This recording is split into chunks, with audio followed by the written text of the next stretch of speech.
weekend edition, or at least one of them, the one for today, right now, right here. Um, yeah.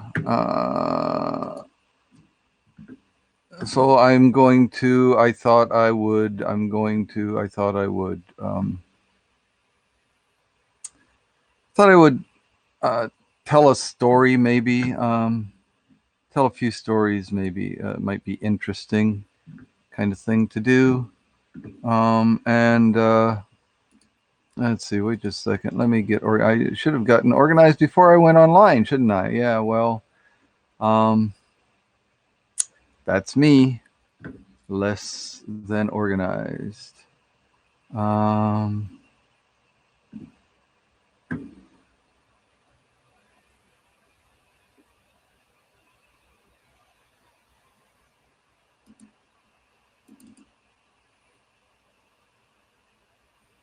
Oops. Let's see.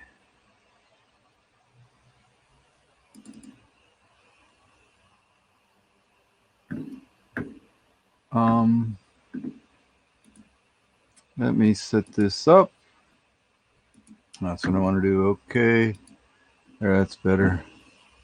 And now put that over there. A little smaller. There we go. Put this one over here just a little bit. Okay.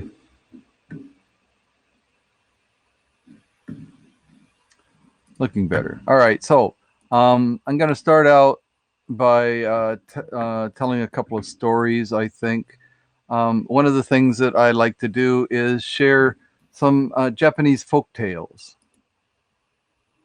And these folk tales are kind of interesting, I think. They're the Japanese, these are old stories, of course. And they're ways of explaining why the animals are the way they are, kind of deal, right? So it's kind of interesting. So anyway, the first one that I want to share is called The Owl's Paint Shop. Okay, this is an old Japanese folk tale. So, a long time ago, no bird had any color. They were all just white, right? They're sparrows, swallows, bush warblers, whatever they were all white. Okay. And, that was not very convenient. Birds had a hard time finding their mates, right? You look around and all the birds are the same color. All the birds are white, right? So that wasn't very good. And it was also dangerous because, the birds can't hide in the trees or hide in the grass, right? If you're white, you show up like a piece of paper in the green grass, or among the leaves of the trees. You show up very clearly. So it wasn't a very good arrangement. So the birds got together and they went to God, right? And they said, look, we'd like to paint ourselves different colors, right? And, because of all the things that I just mentioned, right? God said, okay, I understand, no problem. I understand that being white can have its disadvantages. So yeah, if that's what you want to do, go ahead and you go to the Owl's paint shop and have him paint you any color that you choose.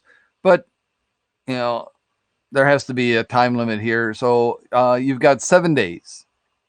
Within 7 days, you have to get this done, right? That's when time is up. Okay. So first bird went to the owl. It was a bush warbler. And she said, I really like the color of the fresh green spring leaves, right? Paint me that color. And so, right, there you go. You're the color of the green leaves, right? And so the warbler was very happy looking the color of green leaves. And then the crane came along and said, actually, I kind of like being white, but not pure. I'd like some accents, right? So a little red on my head there, and on the my wings, maybe some black on the wings and so on would look really cool, you know. And so the owl said, "All right, I got you. That's what we'll do. I'll set you up so you've got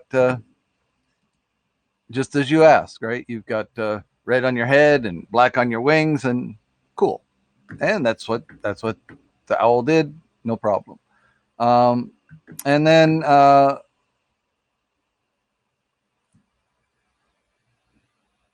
let's see. Oh, lost my place here. Forget what the next bird was. Anyway, so Kingfisher, that's what it was. Kingfisher came along and said, I'd like lots of colors, just making it look interesting here, right? Lots of this color and that color all over the place, right? And they all said, okay, if that's what you want, that's what you got. They're all multicolored, right?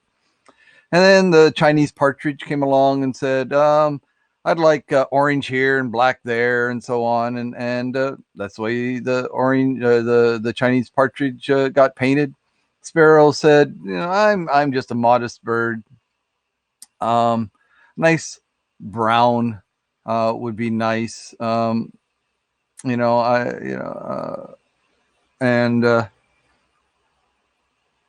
until got painted brown, right? Nice, modest brown. And then the swallow flew down, right? The swallow, and said, I like black and white, right? And about clearly, black part and the white part would be good. And so owl, okay, fine, no problem, we'll do that. 3 days went by, 4 days went by, but the crow still hadn't come by yet. He couldn't pick out which color he wanted. He was so vain, couldn't, anyway, whatever, he couldn't decide. The kingfisher, that's too many colors, I don't like that. Should I try red on my head like the crane? Yeah, or solid green. I don't know. He's puzzling and puzzling, couldn't decide, and then finally it came to be the evening of the 7th day. And he said, "Oh, gee, time limit. Time's up here. I gotta go. So gotta go to the owl." And so he said, "All right, well, paint me green like the bush warbler, right?" And so. Right, there you go. Okay. Oh, wait. In the woods, you wouldn't be able to tell me from the trees, so I don't like this after all. I changed my mind. Well, paint me bright red. Red, okay. There you are. You're red. Looks like you're nice and red all over now. I said, "Oh no, that's no good. It looks like I'm on fire. That's not going to work." It's so bright and it's hurting my eyes. So how about the brown? Nice modest brown. So, okay, you're brown, okay. And no, this is no good. Now I look like a tree trunk. It's boring.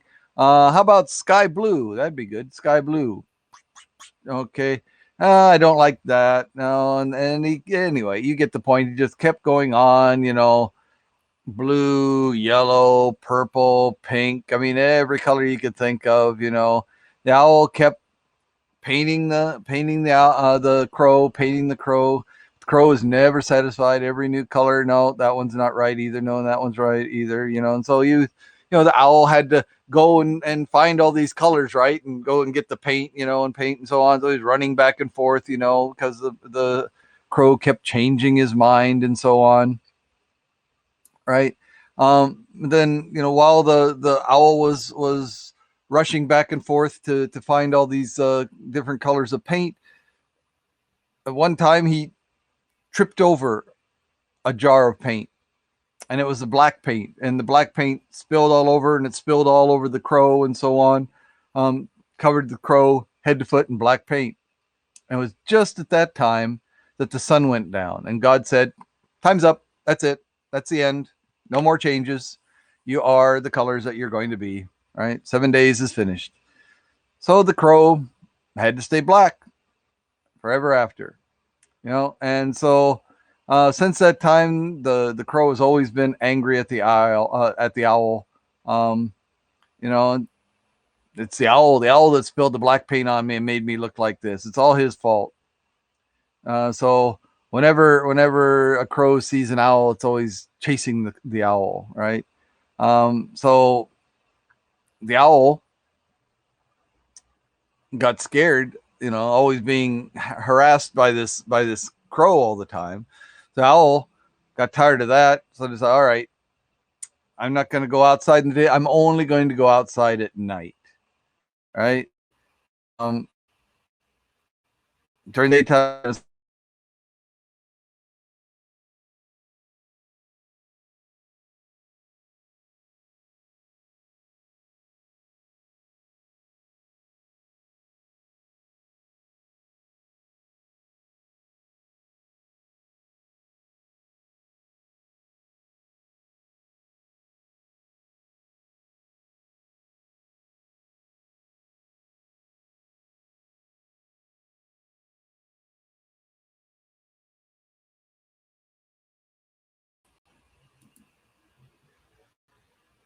let's see what we've got for musical intermission.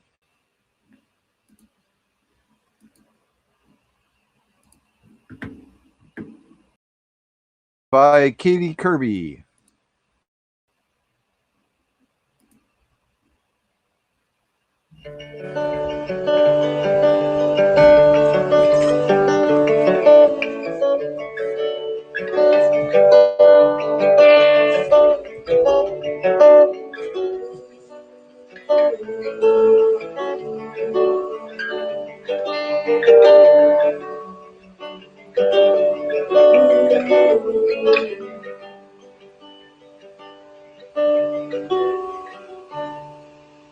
I'm not proud of where I've ended up. I'm ashamed of certain things I've done. But out of all the scratches, there's a cut that bleeds the worst. Every time I count my blessings, I count you first.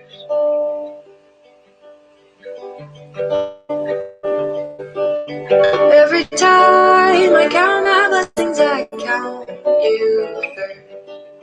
Every time I count my blessings, I count you first.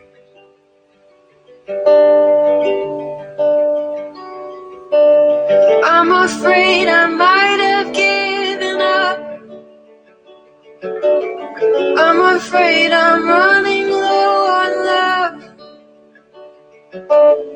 I'm afraid that in the end you're more than I deserve. Every time I count my blessings, I count you first.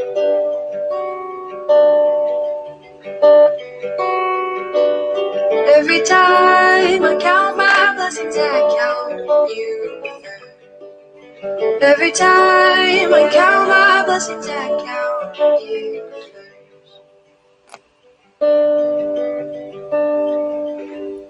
In this cold and misty world, would you be my little light? Just for atmosphere, I don't need it to see by. I know that you can promise me your whole heart if you're honest, dear, but 51% would be just fine. Every time I count my blessings, I count you first.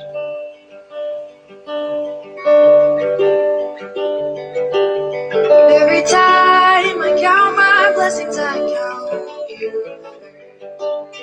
Every time I count my blessings, I count you. Oh, every time I count my blessings, I count you.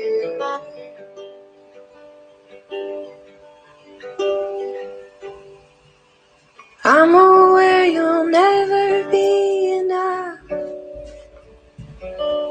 There are other things I'm going to want. But underneath the ashes, there's a coal that I've unearthed. Every time I count my blessings, I count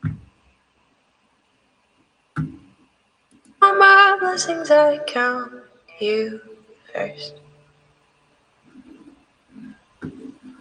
All right, I've got some technical difficulties here. I can't find my cursor. Oh, there. Wait, there it was for a minute. All right, so that ends the slideshow, but where is my cursor? All right,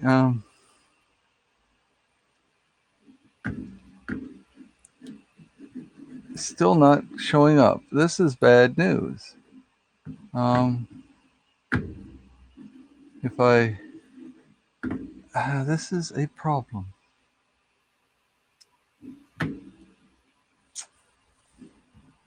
Cannot find my cursor. So I don't know.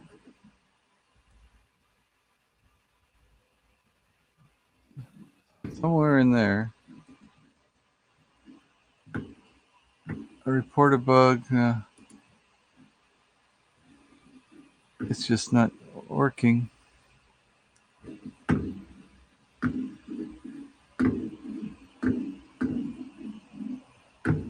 I cannot find. I'm having technical difficulties. This has happened before, and I don't know why. And clicking around. Oh, that clicks over there.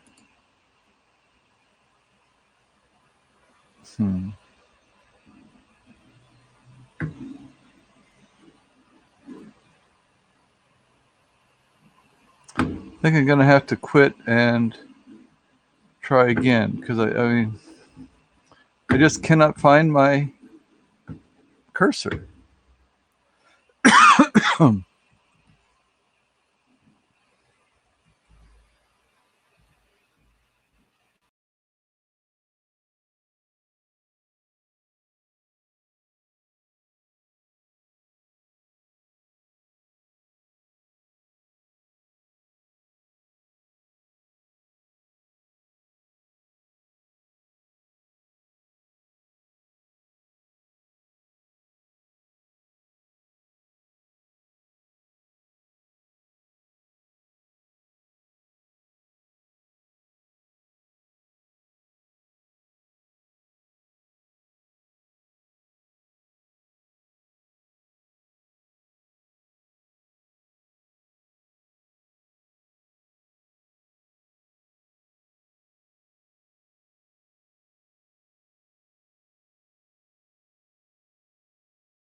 Okay, well that was really weird. I found my cursor again.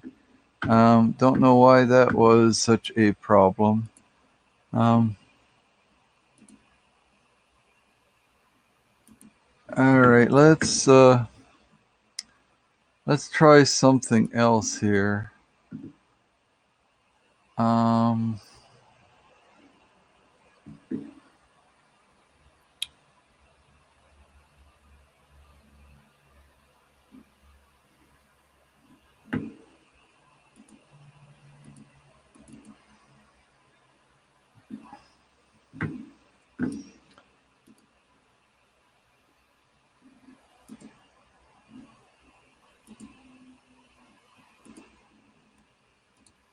all right, and let's see.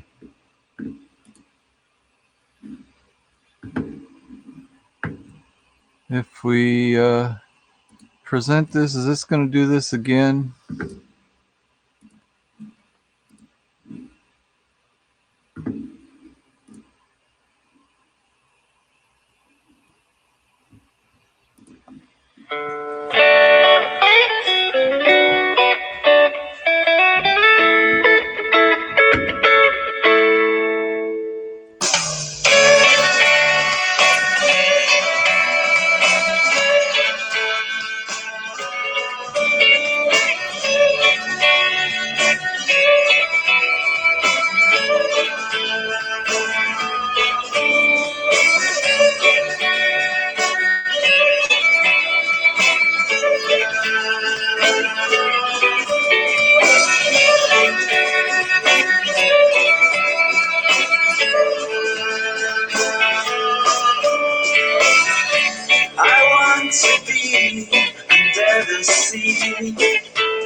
While seekers blazing like me,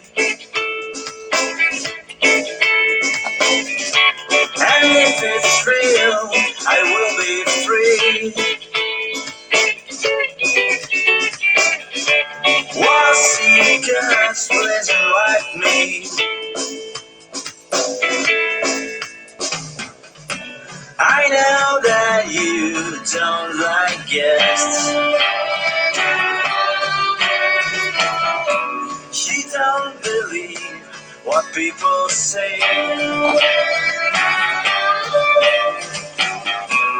You wanna live in a pure world,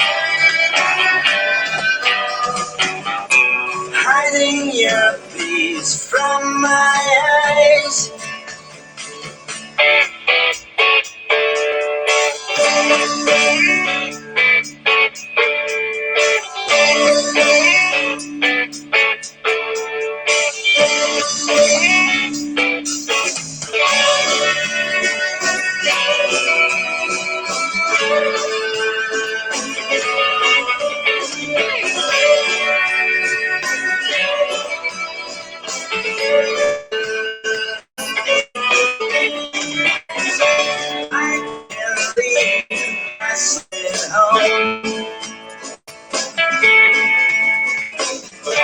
I can't forget all my skills,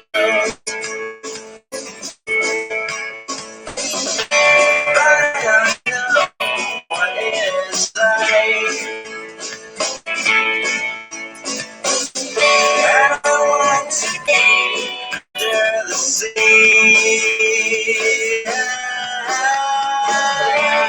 One night when you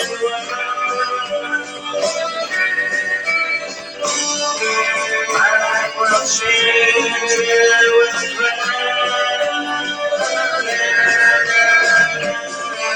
I need to find a way. I want to be under the sea.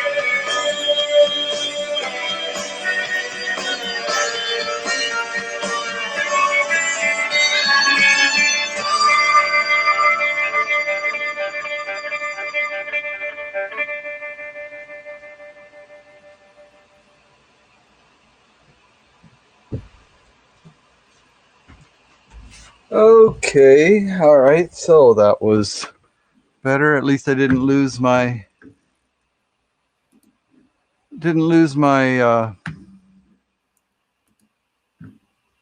cursor this time. So that's an improvement.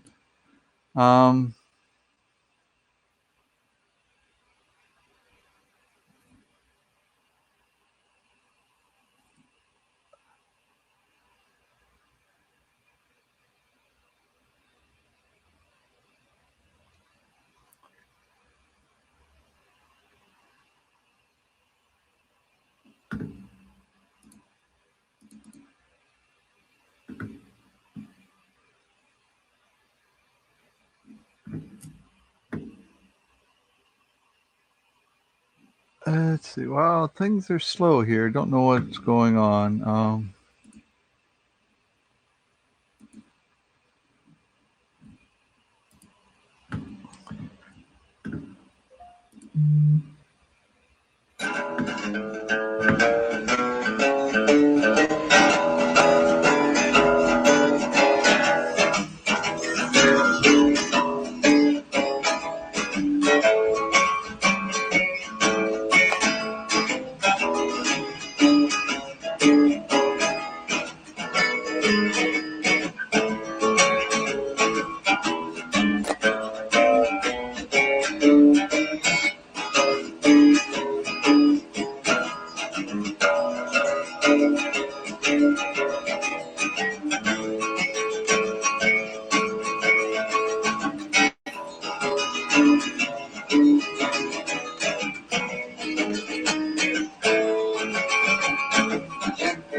Okay. All right. Stop sharing that, and there we go. Rock and roll. Okay, so I took care of my little chores there, ready to go with another story. We got the story of the sparrow and the swallow. Okay,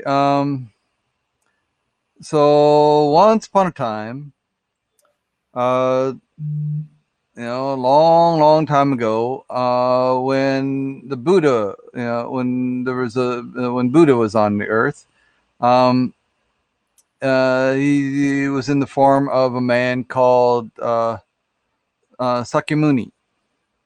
Sakyamuni.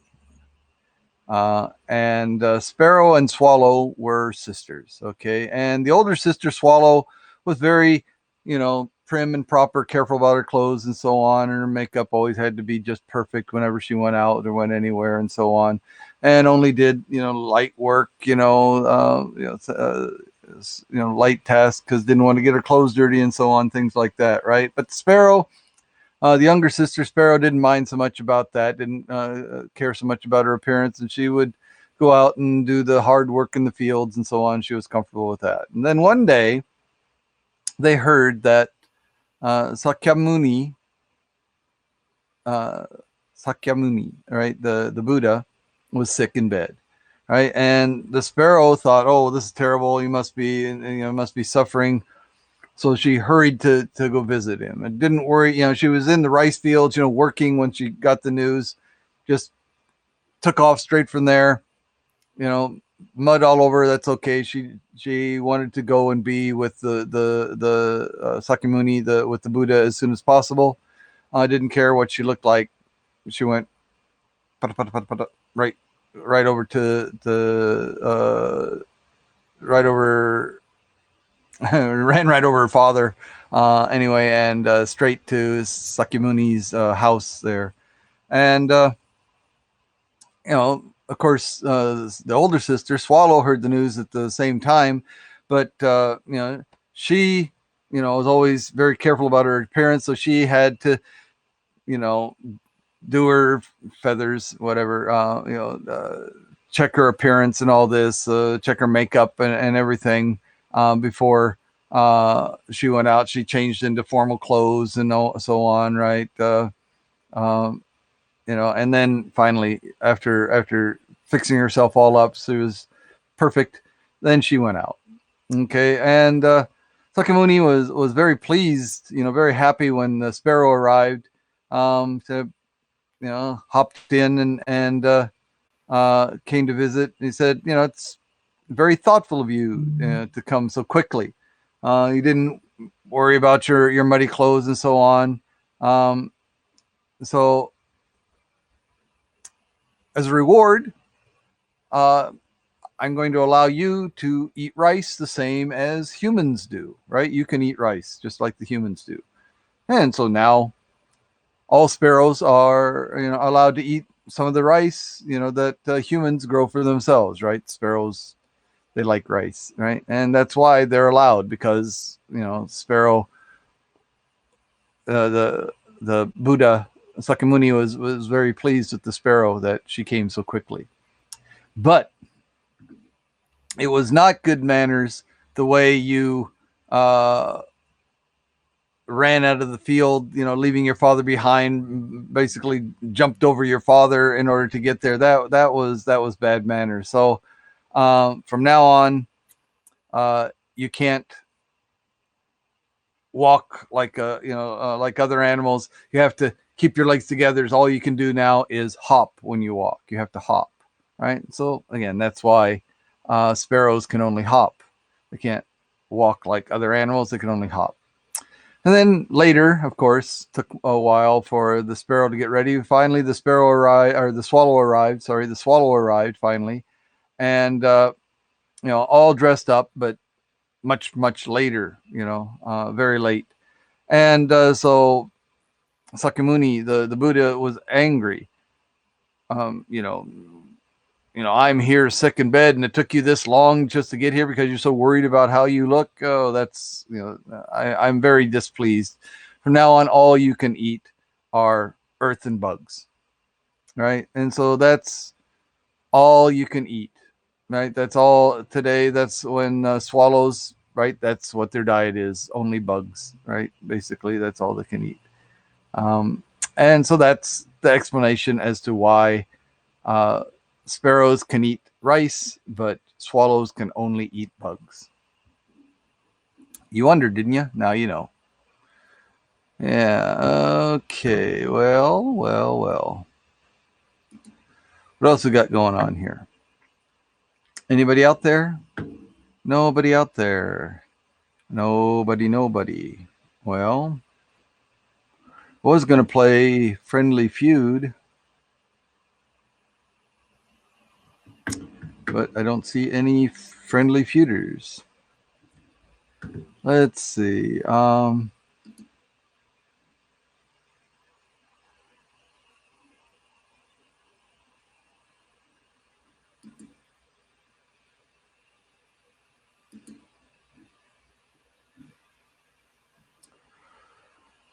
Well, what can I tell you about things in Japan? So things in Japan aren't too bad. Uh, it's interesting to me that America put a travel restrictions on Japan because Japan has raised their uh, emergency level or whatever it is because of the recent surge in COVID here in Japan. Um, it's raised it to the highest level, level 5 or whatever it is, and so America responded and say, okay, well now there's travel restrictions on going to Japan. But I was looking at the numbers today, and the numbers. I mean, at one point, let's see, where is I have those numbers here somewhere, or don't I? I had those numbers. Perhaps I don't. I guess I don't. Well, anyway, oh, that's right. I had to quit because of various problems. But anyway, I was looking, and so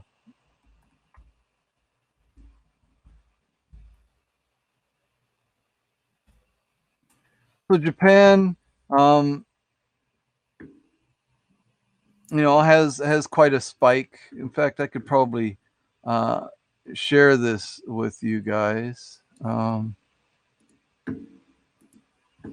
Let's see.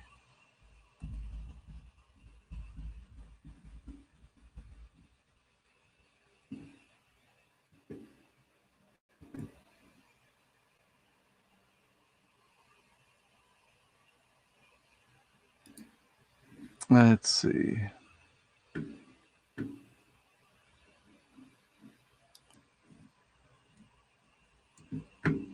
Let me get this all set up so I can share these things with you.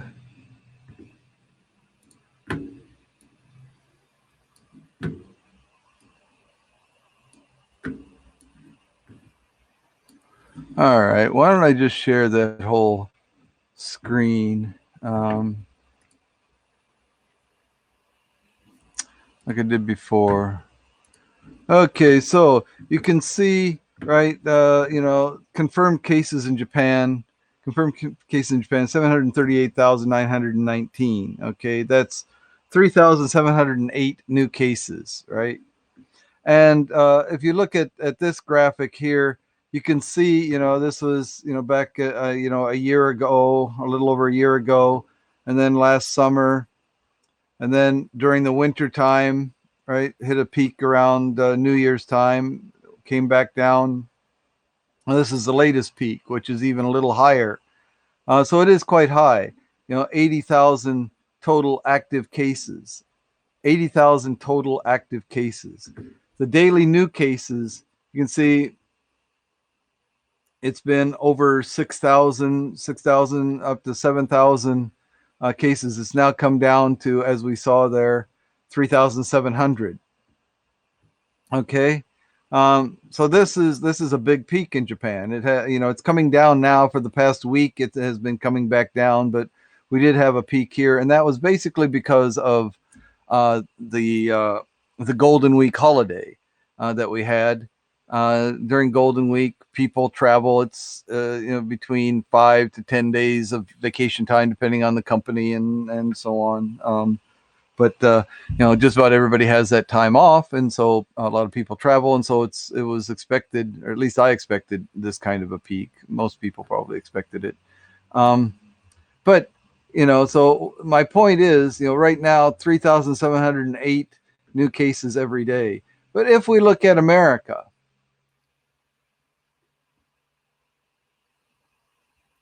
come down to by country, we look at America. New cases, 22,000.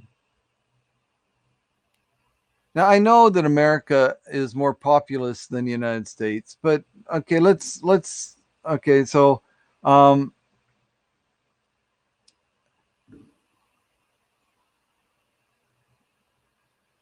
the population of America is 332 million. Japan's population is a little more than 1/3 of that, right? A little more than 1/3. Japan, here we are, clear down here. Japan, so this has 4,000. That was probably from a day earlier. Like I said, it is coming down every day. 4,000 cases and 126 million. So 4,000 cases. All right. So 126 million. So like I said, that's a little more than a third. So, but let's say it's a third of the population of America. So multiply this number by 3 and you get about 12, right? 4,000 times 3 is about 12,000 new cases. Japan, that's in Japan. America has 22,000 new cases. I mean, close to double the rate, right? Close to double the rate. In fact, if we did the calculations, we could probably, we could figure it out exactly. But so Japan at its worst, and America is coming down, right? America keeps coming down and coming down and coming down, but still 22,000 new cases every day in America. Japan, when it's getting really bad, the rate of new cases is still only half of what America is as it's coming down. So Japan at its worst is half of what America is at its best. So kind of freaks me out that America would even talk about any other country and their COVID. It's like, America, get your own stuff together before you go ragging on other people. Anyway, yeah.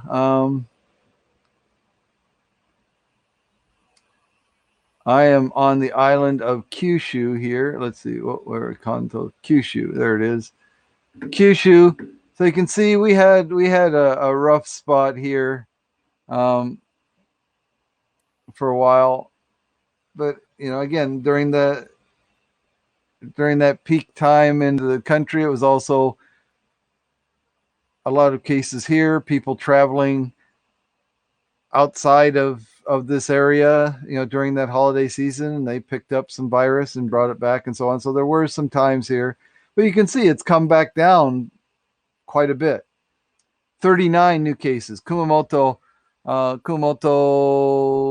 it's not all that populated, but Kumamoto Prefecture has, I don't know, 1 million or 1.2 million people, something like that.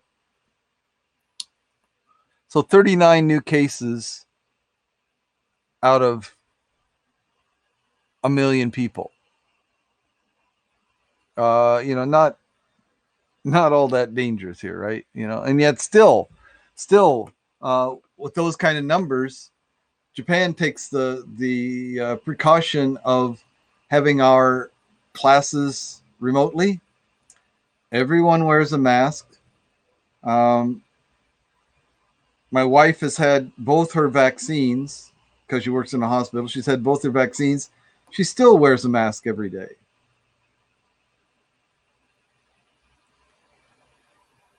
I mean, the vaccine is 95%. I mean, it's been 2 weeks now since she got her second shot. So she's basically maxed out on the protection.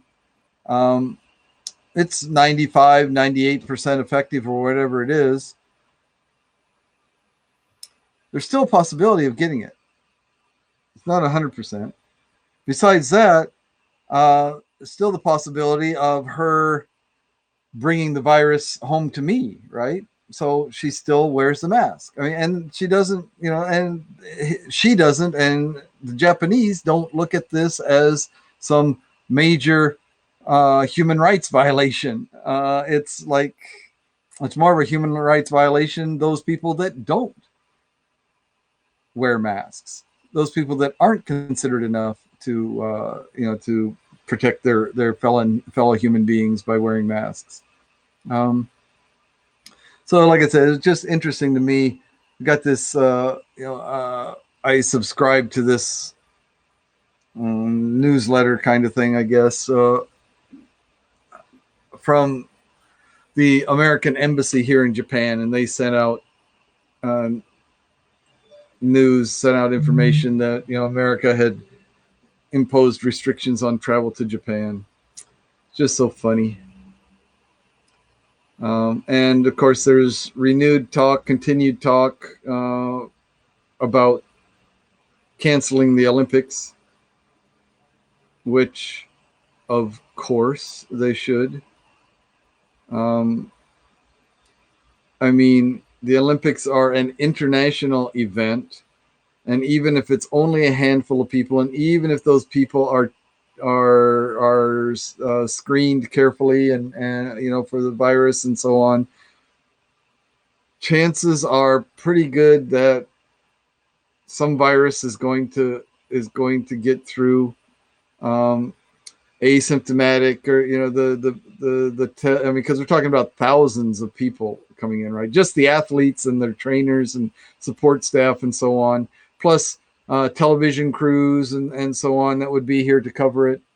We're talking about thousands of people, and even with the best precautions, chances are that a small number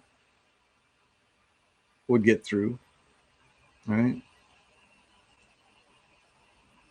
And spread to who knows where, who knows how far, who knows how fast. I mean, what, for the Olympics? Sorry, that's my own prejudice speaking. I'm not an Olympic fan. I understand that people are, and how disappointing it is. I used to be a sports fan, and I can understand how disappointing it would be. Although I now feel that the hype,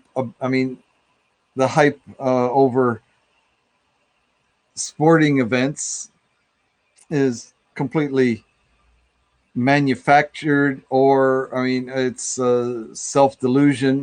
That it has any real. It does. I mean, we know it doesn't have any real importance. It's entertainment. It's entertainment. That's exactly what it is. It's entertainment. The athletes, they are athletes, and they are in great physical condition, and they're training and so on. But the event is entertainment, right? The exercise, the training, the things that they do, that's real. That's good for them physically, improves their health. In most cases, sometimes the training is such that it's actually detrimental to their health, at least over the long period of time. I can't believe that we learn all kinds of things. We know about American football and the concussions that are caused, and the brain damage that is caused by repeated concussions, even with the safety equipment that they have. We know about that. There's been research about things, even like wrestling. I was a wrestler in high school. I was too lazy to cut weight, so I wrestled at at a weight that was probably one weight higher than I should have wrestled at, but I couldn't be bothered to cut weight, so I was never any good. Um, but in wrestling, it's by weight division, like in boxing and so on, and so people will try to cut their weight, lose weight in order to, for the weigh in, they, you have to, make sure that you're within the limits of whatever weight class you're competing at. And, there's been research, continuing research on the effects that has on young men's bodies. This extreme dieting, in order to cut weight and so on. Boxing is another one, just like football, the repeated damage to the brain caused by repeated blows to the head. Um, all for entertainment. I mean, I feel like we haven't really progressed since the Roman gladiator days. Uh, you know, MMA or K1 or whatever they call it these days. Um, I have, there was a teacher at my university, a part-time teacher, but a teacher at my university who was uh, into mixed martial arts, fighting and so on. It was very good. I think he won that championship in his age bracket and weight bracket or whatever, Anyway, he was very competitive, really nice guy. You know, looking at him, uh, you could see that, yeah, he fits, as a MMA fighter. Personality wise, he's one of the. I mean, you wouldn't think of. I mean, or he, you might have some ideas about how an MMA fighter might be personality wise, but this guy was one of the nicest guys that you could ever meet. Is one of the nicest guys you could ever meet. Sorry, using the past tense, not because anything happened, but simply because he's not teaching at my university anymore. So, but it's all entertainment, and people are just getting too excited about entertainment. What's all this? Why are people so involved in other people's athletic events? I mean, if the team that I support, that I root for, or maybe a team that happens to live in the town, or that happens to have a stadium in the town where I live, what's that to me? Really? I mean, okay, if a team is successful, they bring in fans, that brings in money and so on, right? So in that way, yeah, it economically it kind of makes sense. But I don't know. Just entertainment, I mean, entertainment used to be the the traveling, the troubadours and the king's fool, that would do jokes and funny actions and so on. I mean, even Shakespeare's time, these these players and so on, not, I mean, they were well known because they were on the stage in front of everybody, but not millionaires and so on. I mean, or not, not the elite of society. When did that happen? Why did that happen? I don't know. I love music. I love theater. I love movies. I mean, I really enjoy them. But I think that they are rewarded too highly, basically.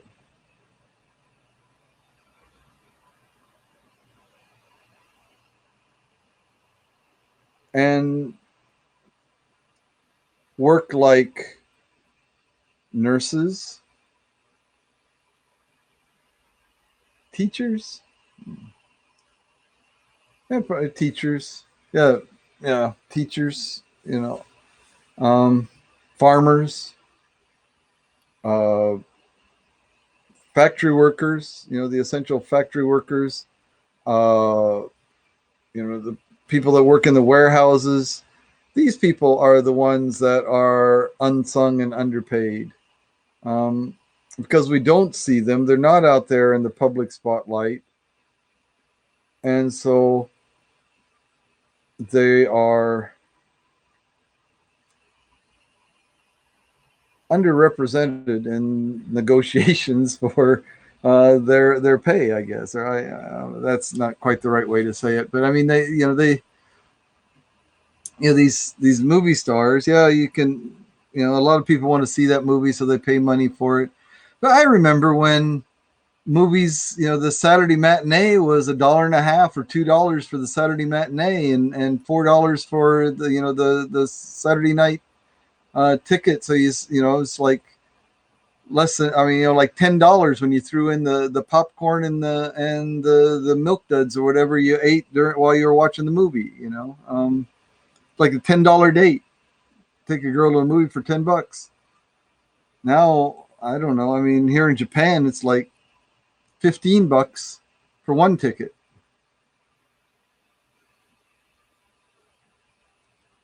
Even senior citizens pay $10 for one ticket. I mean, why?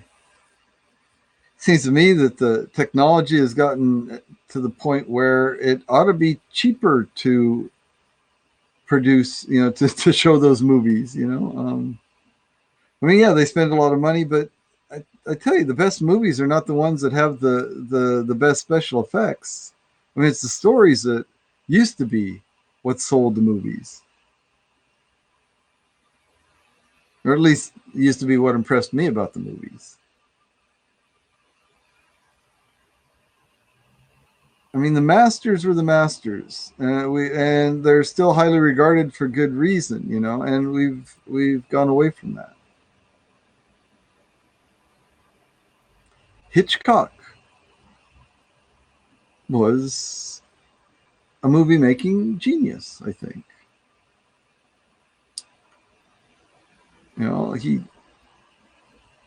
He knew how to tell a story.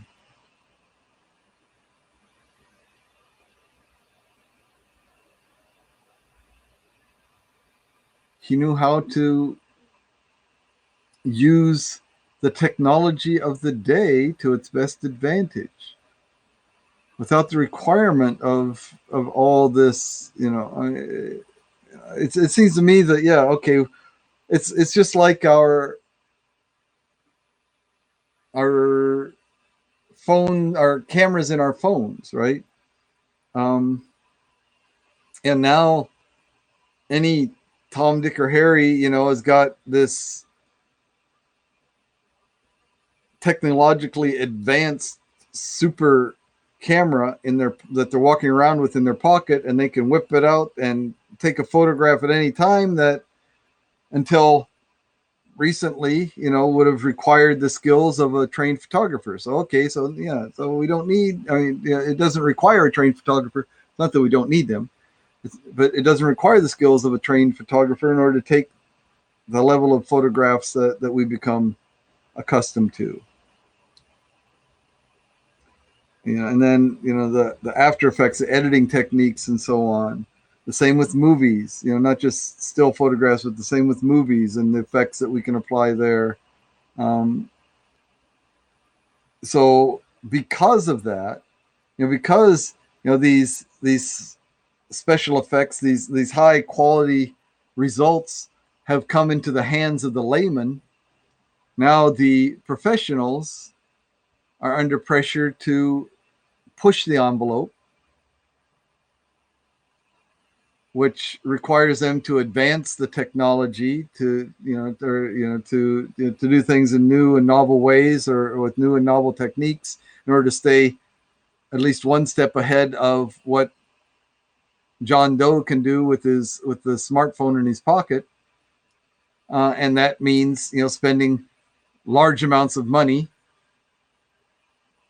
for what will be a fleeting advance in the art of movie making.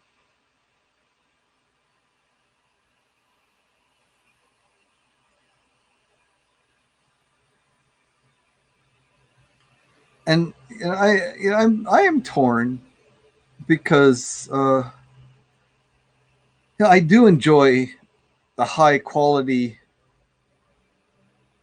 photographs, the high the really seamlessly integrated special effects in movies.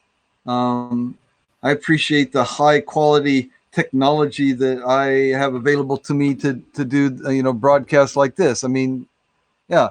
So being able to broadcast, now with the internet, with personal computers and smartphones and platforms like HAPS or YouTube, Facebook Live, Twitter Live, or whatever it's called, or um, and all these different things, allow us with basically no expertise at all to produce what would have been a few years ago, rather sophisticated uh, broadcasts reaching audiences that, again, until a few years ago, were only dreamed of by most broadcasters. I mean, people who, you know, spent their careers, spent their youth studying and training to become television personalities. Um, like local newscasters or things like that, right? That was, you go on, read the news for the local area news and so on. Um, you had an audience of thousands. Um, Cable television was kind of the first step. Cable television shows and so on brought more people into it. People, the barriers to entry were lowered from there, and now the barriers of entry are very low.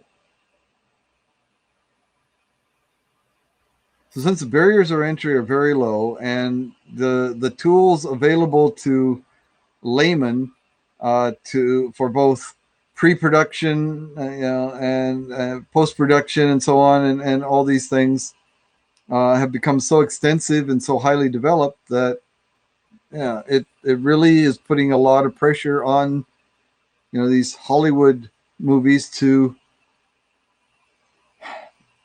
spend lots of money on the big stars, right? So Avengers. So you've got how many of these big stars that are in one movie?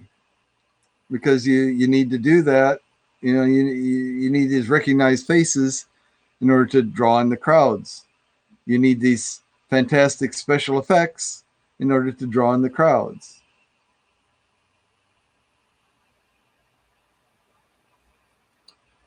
I mean, that's not the only kind of movie there is out there, but I mean,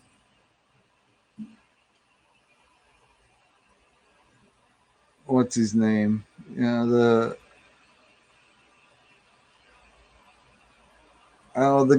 guy that did Avatar and this and that and so on.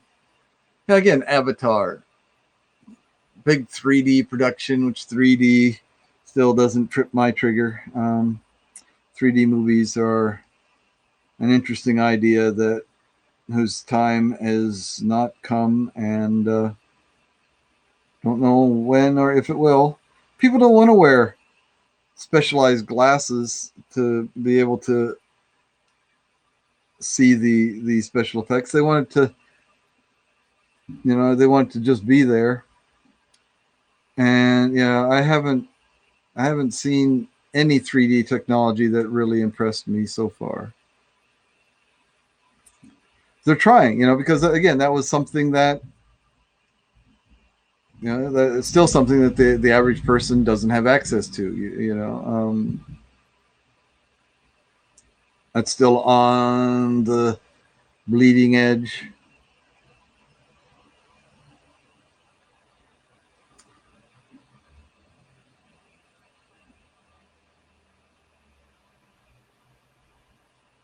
Well, I'll start out with me talking about Japan and Japan not being very dangerous. I mean, you look at this picture and it's like, oh my God, you know. I mean, Japan's in real trouble. But then, like I said, you compare it to numbers in America, and even if it's at its worst, it was still, you know, daily new cases 6,000. I guess here the absolute highest was almost 8,000 times three, which is, you know, like I said, that's about what it is in America now, that America has come down so far because of the vaccinations and because so many people have had the disease by now, right? So, now what's the deal? Oh, Japan's a dangerous place. Don't go to Japan now. Don't go to Japan now. COVID's terrible there.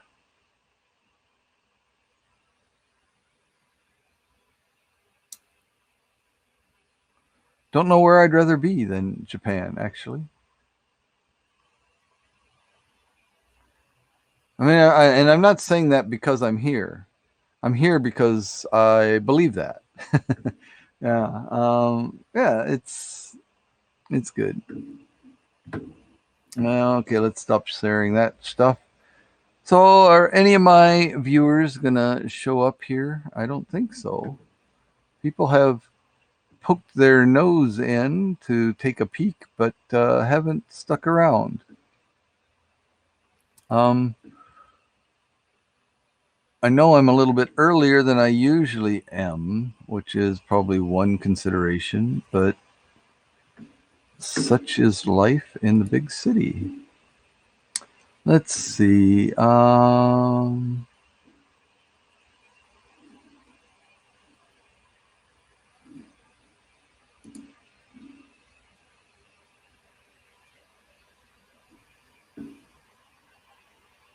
What have we got here? Oh, there we go.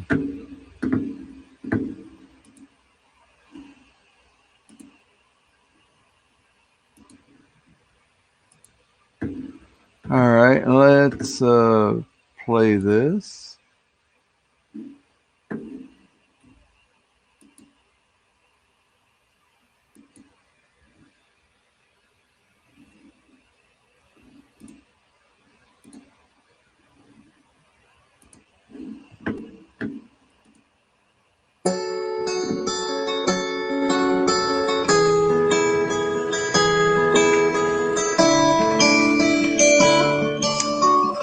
You've been watching while eating. Okay, that's cool. And a gas station diner in Louisiana has great food at gas stations. Cool.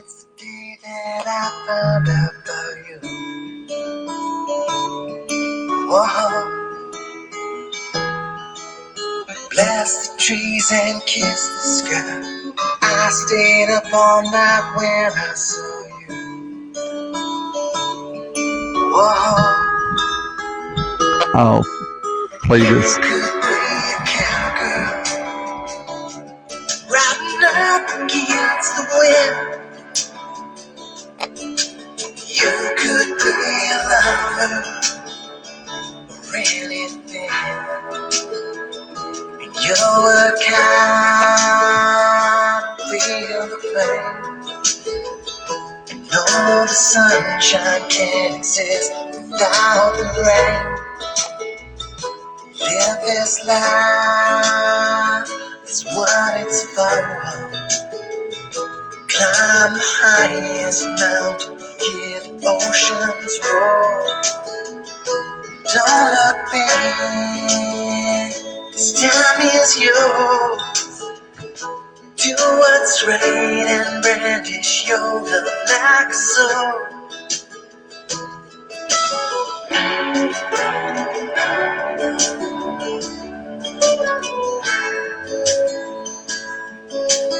Winds that down, the clouds will come. On the morning that I heard your name. Whoa. Oops. stood still, the willows cried, tears of joy fell when I touched your hand. Whoa, you could be a wanderer in a ship that sails the sea. You could be a listener or anything. You were kind, real plain.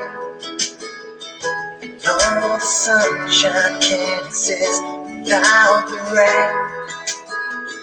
Live this life, it's what it's for. Climb the highest mountain, hear the oceans roar.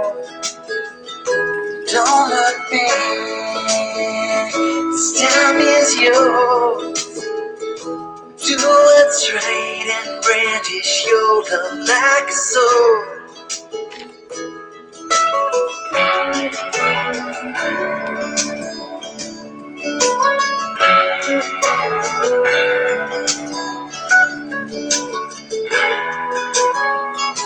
You're a kind, feel the pain. No, the sunshine can't exist without the rain. Live this life, it's what it's for. Climb the highest mountain, hear the oceans roar. Don't look back, this time is yours. Do what's right and brandish your love like a sword. I am yours, and you are mine. Your old man loves you until the end of time.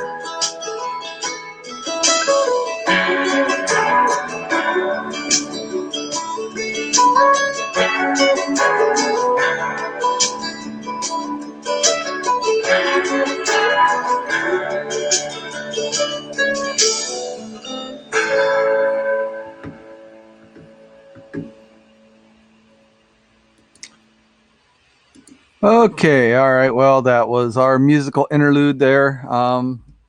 Yeah. Okay, so I have a. Oops.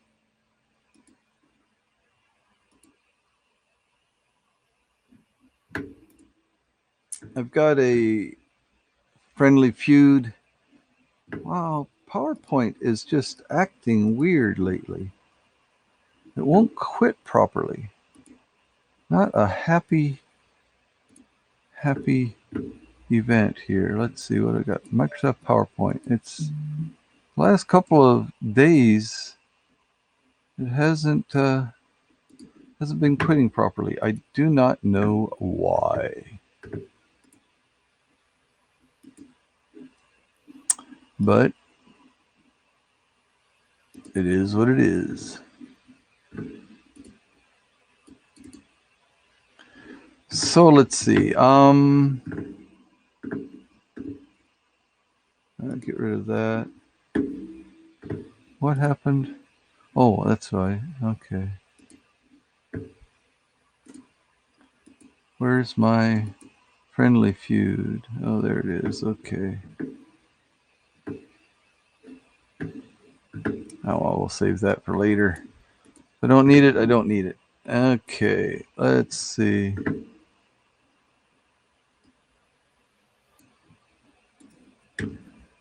How does it look over here?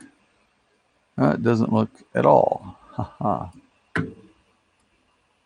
It's too big for that screen. So how does that work? Oh, that works better. Okay. All right. Here I am babbling on. Babylon. Everyone must be out partying tonight. Yeah, Friday night. Well,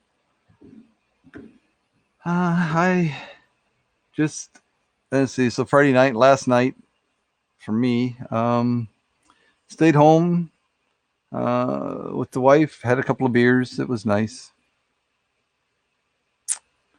You know, it's I was talking about COVID in Japan here. It's, near a peak, uh, very near the peak that we've had for the entire.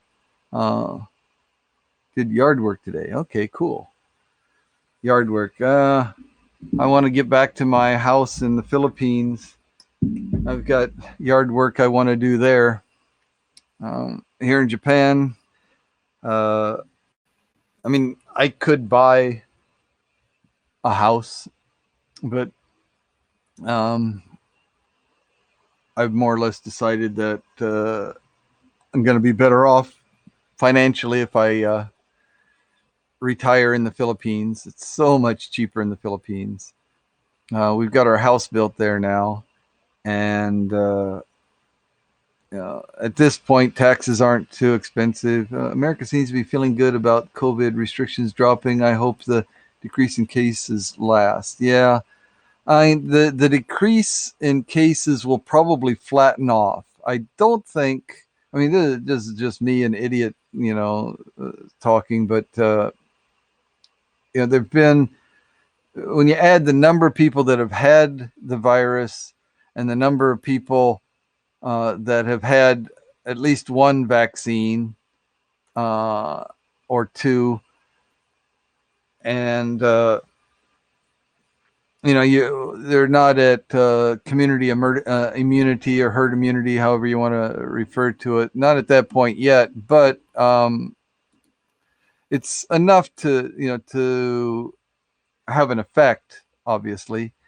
And I don't think there's going to be another surge unless the wild card is, of course, is always the variants. A mutation that is particularly nasty that can evade the immune system of those people that have already had it or that have been vaccinated. It throws a monkey wrench in the whole thing. But barring that, I mean, I think with the current variations that are in play right now, I don't think there's going to be another real spike in America. Although with the dropping of restrictions, probably the decline is going to stop and maybe even slightly rebound, but I imagine it's going to be slight. But then again, that's also kind of with the probably mistaken assumption that people are going to continue to get vaccinated, where it seems that now the Americans that wanted to get vaccine have gotten vaccines, and those that haven't gotten vaccines, it's because they are choosing not to. And unfortunately, there are a large number of those. I mean, yeah, I understand the concerns. No vaccine is safe. No medicine is safe 100%.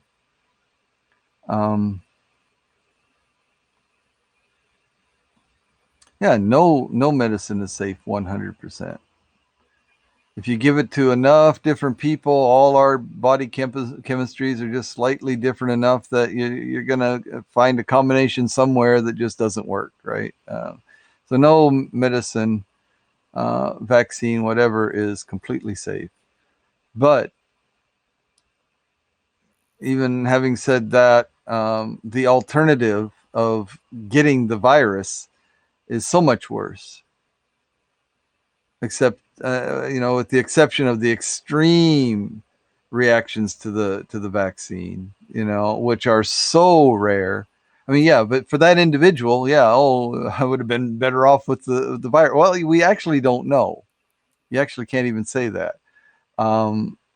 What is it about the vaccine that caused that reaction? I mean, is it just that they had, severe, I mean, the virus itself, would have been, would have caused the same type, or not necessarily the same type, but just the severe symptoms and so on as the reaction to the vaccine. So, there's, I mean, the scenarios that I play in my mind, I can't imagine the case. I find it difficult to imagine the case where the cure is worse than the disease in the case of COVID. I don't know. Yeah, America. Yeah. How much would it take to live conservatively per year in the Philippines? Um, I mean,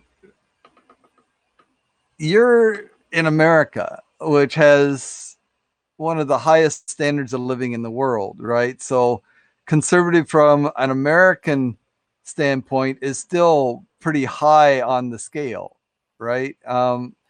But I mean, a Filipino can live in the Philippines, I mean, not not a squatter that that built their house out of things that fell off of trucks and so no, not that, but I mean somebody who builds themselves a modest house and so just the utilities and food and insurance and gasoline for their car or whatever, those kind, just simple, very simple lifestyle, could live for, I mean, let's see, what are we talking?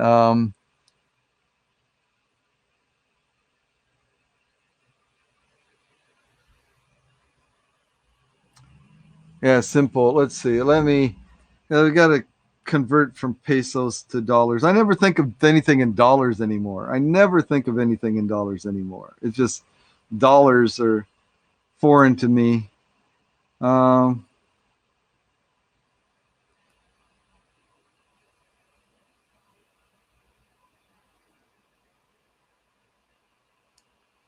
all right. So I would say between 15 and $20,000 a year, you could live simple life in the Philippines. Remember, your utilities are pretty low because you don't need any heat, right? Yeah. At $15,000 a year, I mean that's more than most Filipinos. I mean that's already putting you, at the top of the scale in the Philippines. Um, I mean there are a lot of Filipinos that, you know, are rich. There are a lot of rich Filipinos. They take advantage of their countrymen the same way as Americans take advantage of their countrymen, right?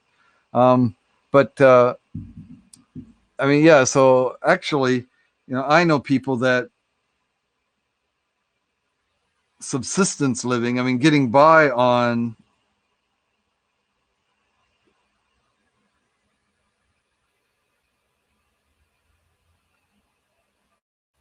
I mean, I know people that get by on as little as $150 or $200 a month.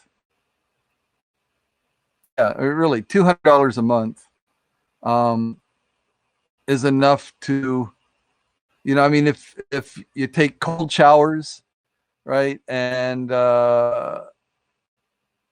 you don't have a car, um, so you're not having to pay the cost of upkeep for the car and so on. You take public transportation and so on, which is really dirt cheap. I mean, it's like, let's see if it was.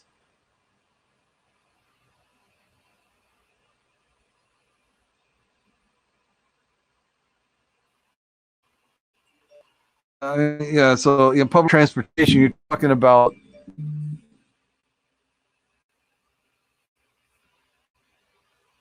15, 20 cents for a bus ride. Of course, it's not, the nice, American city buses, it's the jeepneys, and so on.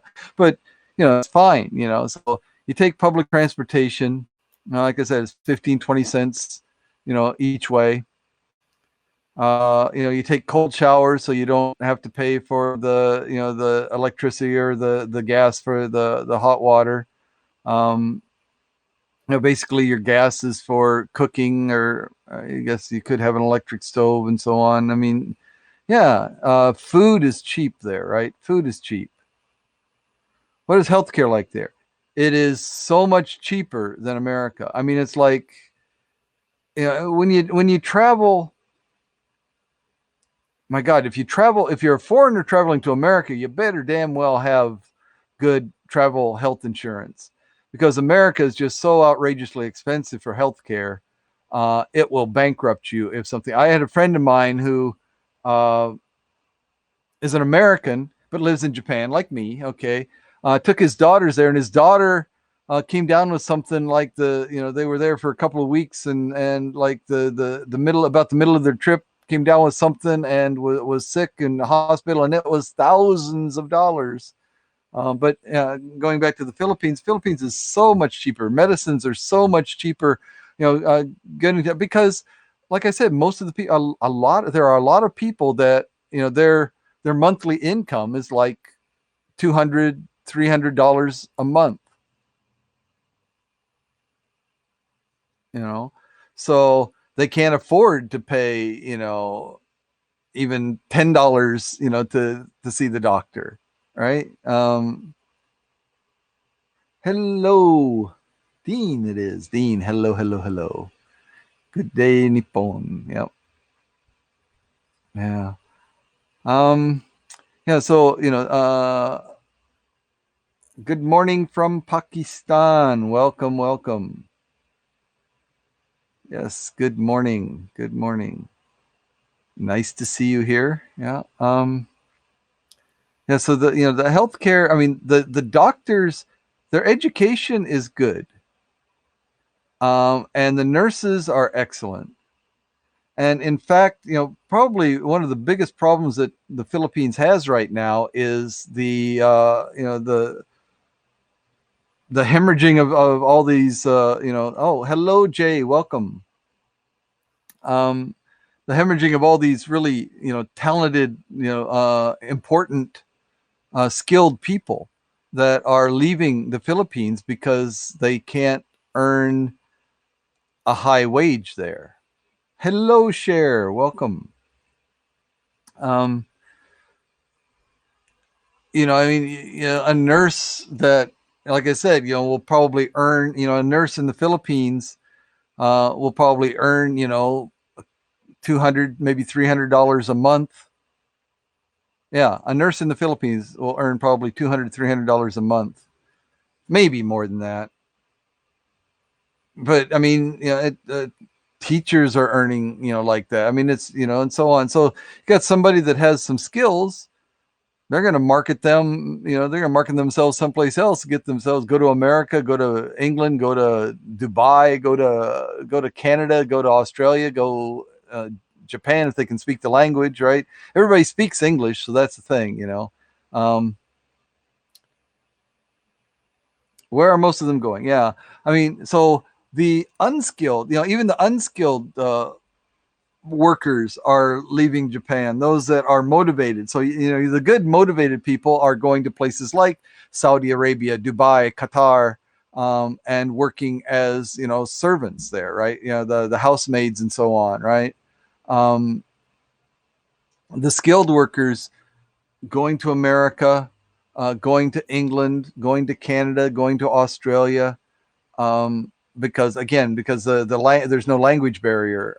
They may take 6 months in order to catch up with the American idioms and get used to American style pronunciation and so on. But the educated people, those that we're talking about, the skilled people, the doctors, the nurses, and so on, those, the educated people, their English is quite good. I mean, English is the one of the two official languages in the Philippines, right?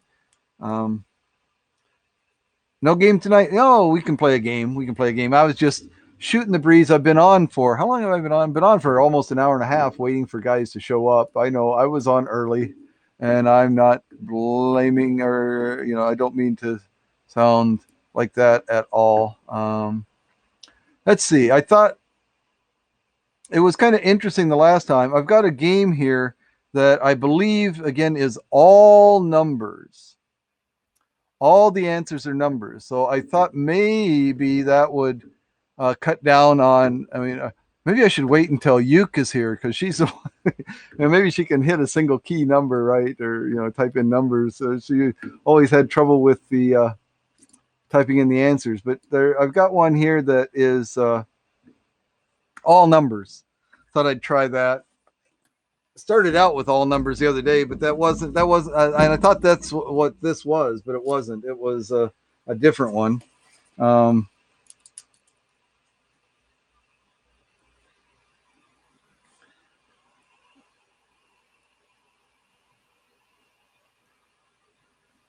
Okay, let's see. Yeah. So anyway, I've got one ready here, and I would be happy to crank it up and get it started here. Let's see. Over here, and this is it.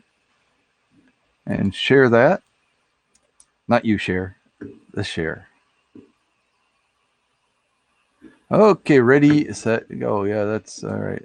All right, I got it. I have to be up in the corner. This is my show. I want to be in the corner. Not just me. I want to be in the corner. There we go. Okay.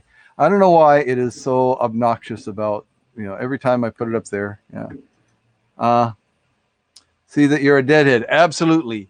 The absolute best concert I have ever been to was The Dead, by far. I mean, the music is superb, but the atmosphere, I mean, 30, what were it, 35, 30, I think 35,000 people, 35,000 people. It was like one big party, of your friends. It's like, wow, absolutely the best experience of a concert in my life. I mean, absolutely, by far. Okay, anyway, enough of my personal music history. Let's see.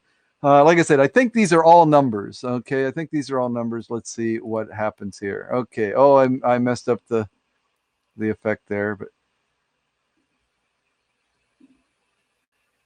there we go. Got to watch the curtains. I just love those curtains. Sorry about that. Bob Dylan, Paul Simon, 1999. Yeah, yeah.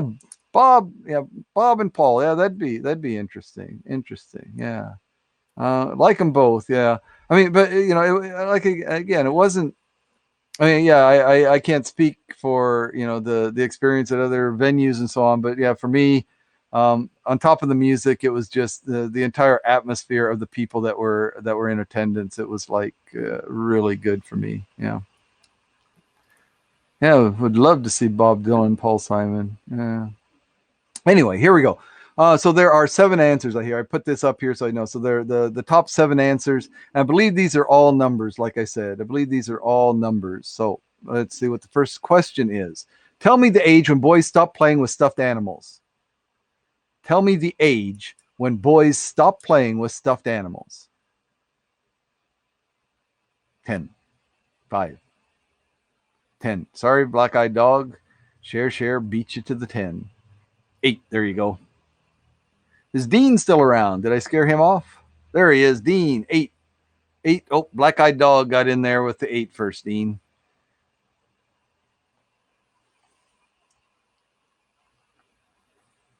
7. Okay, we've got 5, 7, 8, 10. So nobody likes 9 or 6. Okay, well, anyway, here we go. Let's see what the score comes out as. 7 is, there you go, Dean, right on.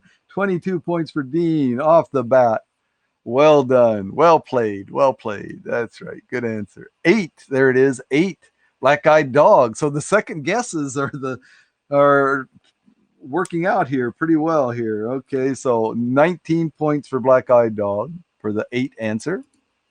10. There it is. 10. 15 points for share. 15 for 10-year-olds. Okay, and 5 there. Well, you guys are just amazing. I mean, the top 4 answers, 4 out of 4. 4 out of 4. That is pretty impressive there. Wow. If this is any indication of what kind of game this is going to be, this is going to be great. My screen is not. Oh, wait a minute. Let me see if I can. If I do that, and then let me see if oh yeah, that worked, right? Okay, now it looks, to me it looks better. Now it looks like it's more completely on the screen. Sorry about that. There's a little another technical difficulty. Here we go. Question number 2. Oh no, gotta see what the rest of the answers are. Okay, good.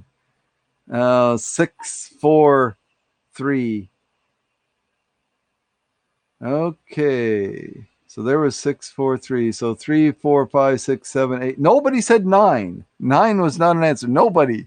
Neither the survey nor the players said 9. Interesting. Okay. Question 2. Tell me the most number of people that could squeeze into a telephone booth. What's the most number of people that could squeeze into a telephone booth? Right? That used to be like the college thing, right? You know, how many guys can you, how many people can you squeeze into a telephone booth, right? 15, 24, 5. Wow, we've got quite a large 65. Holy smokes. That's a lot of people in a telephone booth. I mean, wait a minute. We're talking about a booth, not the telephone office, right? Okay, let's see. I don't know. I mean, I think there's going to be a wide range of answers, but I don't know if 65 will be up there. But let's see. I've been wrong before. 5. There it is. 5. Happy. 19 points for Gora. Happy Gora got 19 points for 5 people. That seems reasonable. 5. That seems like pushing the limit, but 3. Okay. We're going the other way. 2. Well, I guess if they're overweight Americans, if they're my size, yeah, 2 is about all you're going to get in there. 10. Oh, not yet. 10. They're getting bigger, though. Here we go. 4. 20. 24. No, 20. 6. Oh, so the high answer was 20. Yeah, 5 was the number one answer. Okay, so big round for Happy Gora. 19 big points. Puts Happy in the lead with 30 points. 30 points now. Still Dean with 22 in second place. Black Eyed Dog, 19 for third. And Share 15. And it's still a close game. Excellent. All right, here we go. Next question. At what age is it okay for a child to walk home from school by themselves? At what age is it okay for a child to walk home from school by themselves? 12, 8, 12, 8, 10, 6. 12, 8, 10, 6. Okay. Everybody likes even numbers, I see. Even numbers. Okay, there we go. All right. 10 is the number one answer for Share. 35 big points. That's our biggest points answer so far. Well done. 10 is the popular answer. 12. There it is. 12 for Black Eyed Dog. 24 points. Well done. Good answers. Good answers. What do we got here? 13. Okay, see, lucky 13, unlucky 13. 15. Okay. We're looking for 6 and 8 here.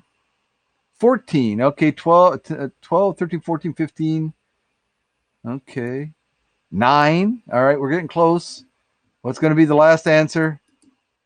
11. Okay, 9, 10, 11, 12, 13, 14, 15.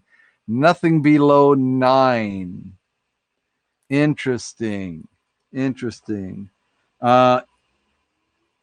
In Japan, I don't know if I talked about this before, but in Japan, children walk to school in groups from kindergarten, or no, from first grade. From first grade, yeah. Walked home at 6. Okay, yeah. I had friends, in my town that walked home from school from 6 years old. Yeah, absolutely. Yeah, here 6 years old. So, I mean, yeah, your answers, until I looked, like I said, I never remember what these answers are. Until I looked, I didn't know. I was surprised that 9 is the youngest. All right, so let's see. We've got 43 for Black Eyed Dog, 50 for Share, 30 for Happy Gora, and Dean still at 22. Okay, so Share is now in the lead with Black Eyed Dog in second place. Happy Gora third, and Dean close behind. Question: how many pairs of pants does the average man own? How many pairs of pants does the average man own? Oh, Black Eyed Dog got the 4 answer. Happy got 7. Oh, no, wait, huh? Black Eyed Dog, are you giving up your 4 answer for 3, 5? Okay, I'm confused now. Okay, oh. All right, so Black Eyed Dog has 4. Happy Gora has 7. Cher has 5. Yeah, okay. Dean now has 2. Okay, there we go. All right. Yeah, Dean, if you, yeah, 3 was not taken because Black Eyed Dog got the 4 answer. So, Dean, if you'd like to change the 3, it's available, but that's up to you. Okay, anyway, let's find out what the answers are based on what we've got. 5. Sure. See, that's the second guessing is working here, right? 19 points for 5 pairs of pants. Okay. 6. Oh, see, people have more clothes than you imagine. 6. Nobody went with 6. So Happy's there with 7. Could see it. Could see it. 7. There it is. 16 points for Happy Gora. 16 points for 7 pairs of pants. Okay. Well done. Good answers. Good answers. Let's see. 10. Wow. 10 pairs of pants. Nobody went that high. Okay. 4. There it is. 4. 4 was Black Eyed Dog with for 10 points. 10 points for 4. Okay. And 15. All right.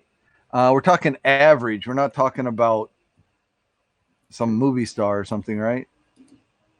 12. Holy smokes. 4 was the lowest answer and went up to 15. Interesting.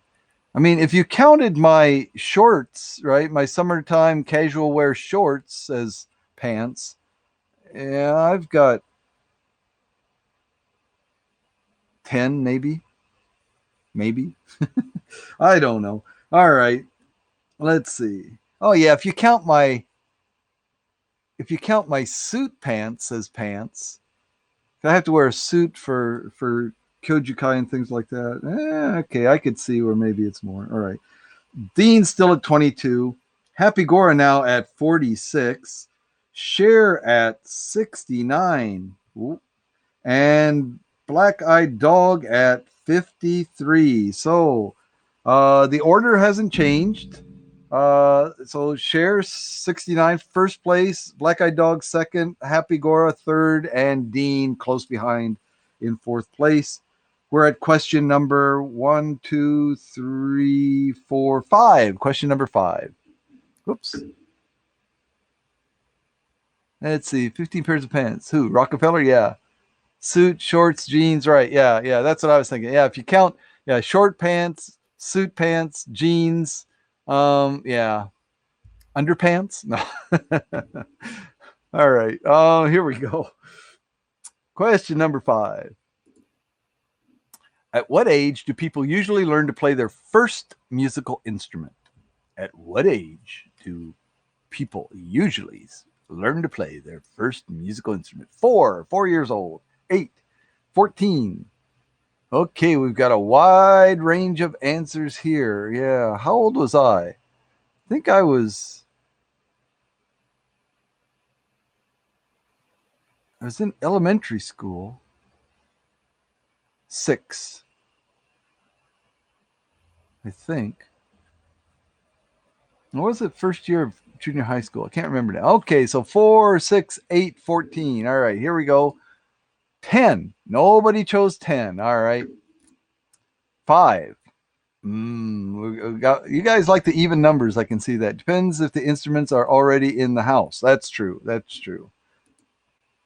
8. There it is. 8. Black Eyed Dog, 16 points for 8 years old is when you start. Okay, good answer. 12. No 12s. Six. There it is. Dean was 6 or 12 points. 12 points for Dean. Good answer. Oh, okay. So 27, 16, 16, 12, 12. All right. So let's see. Next answer is 7. No 7s. You guys don't like the odd numbers. So, and 13. No luck with 13. 13 has been unlucky. Okay. All right. Wowzer. Wow. Okay. Black Eyed Dog now has 69 points. Share got blanked that round, so she has 69 points. We have Black Eyed Dog and Share each at 69 points. Happy Gora still at 46, and Dean now has 34.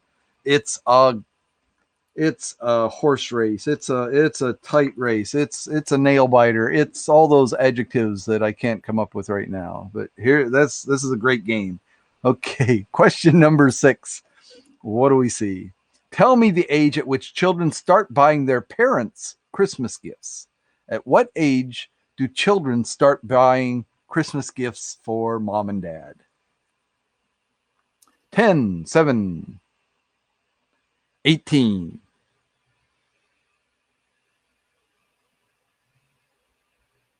10, 7, 18. Good answers. 8. Wow. I guess I'm going to have to start buying my parents Christmas gifts. I haven't started yet. No. All right. Okay, let's see what happens here. Yeah, what here? Birthday gifts I bought quite early. Christmas gifts, yeah. Birthday gifts I bought for my parents quite early, but Christmas gifts, I mean, not that I believed in Christmas. I figured out there wasn't a Santa Claus when I was fairly young. I think I was 6 years old or something like that when I figured it out. But I never started buying my parents Christmas gifts. I don't know why. Not soon after that. 10. Black Eyed Dog. 26 big points to pull away with the lead. There you go. Good answer. 10 years old. 12. 10, 12. Okay. 8. There it is. 8. Dean with 8. What about Santa Claus? It's 6 years. 6 years old. I already didn't believe in Santa Claus. I didn't believe. I kind of given up my belief in men with long white beards. Yeah. Okay. All right. 16. No, it was 18. 16. Okay. Not yet. 5. Holy smokes. 5-year-olds buying their parents Christmas gifts. 5 years old. I don't think I knew what money was when I was 5 years old. I don't know. But that's 14. 14. Not yet. 15. Wow. Okay. Well, I know someone who won't be visited by St. Nick this year. Oh, no. All right. Let's see. 80, 95 points now for Black Eyed Dog. Cher still at 69. Happy still at 46. And Dean now at 47. Wow. Dean now in third place. 1 point ahead of Happy Gora. All right. But there's only about 50, less than 50 points between first place and fourth place. So this is still anybody's game. Tell me how much a room at a cheap motel costs. Tell me how much a room at a cheap motel costs. 35. 29.95. Really? Let's round that off to $30 because I'm sure there's no cents in here. So $5. Oh, that's a cheap hotel. You'll keep the light on. 35. That was our first answer. Dean, I think Lee, the lag is your enemy. Yeah. 25. There we go. Okay, 25. So we've got 25, 30, 35, 55. Okay. Cheap motel. Okay, $30. Okay, $29.95 rounded off is $30. 21 points for Cher. Well done. 25. There it is. 25. Dean. Last answer is still a good one. 17 big points for Dean. 35. There it is. 35. That was the first answer out. 16 points for Black Eyed Dog. And whoops, where'd my okay. And 20. Nobody came up with 20. 40. Wow. 50. Cheap hotel, right? Cheap hotel. I used to say I thought it was like Motel 8 or something for $19.95 or something. Yeah, $20. 15. Yeah, $15, $20. Yeah. Okay, so no $5 answer. Okay, cool. Oh, friend of mine just got a job. Cool. Just got the notice. Okay, so yeah, overnighted by the hour. Share. I don't want to know what kind of motels you're checking into. All right. Yeah, I don't know what you guys know about Japan, but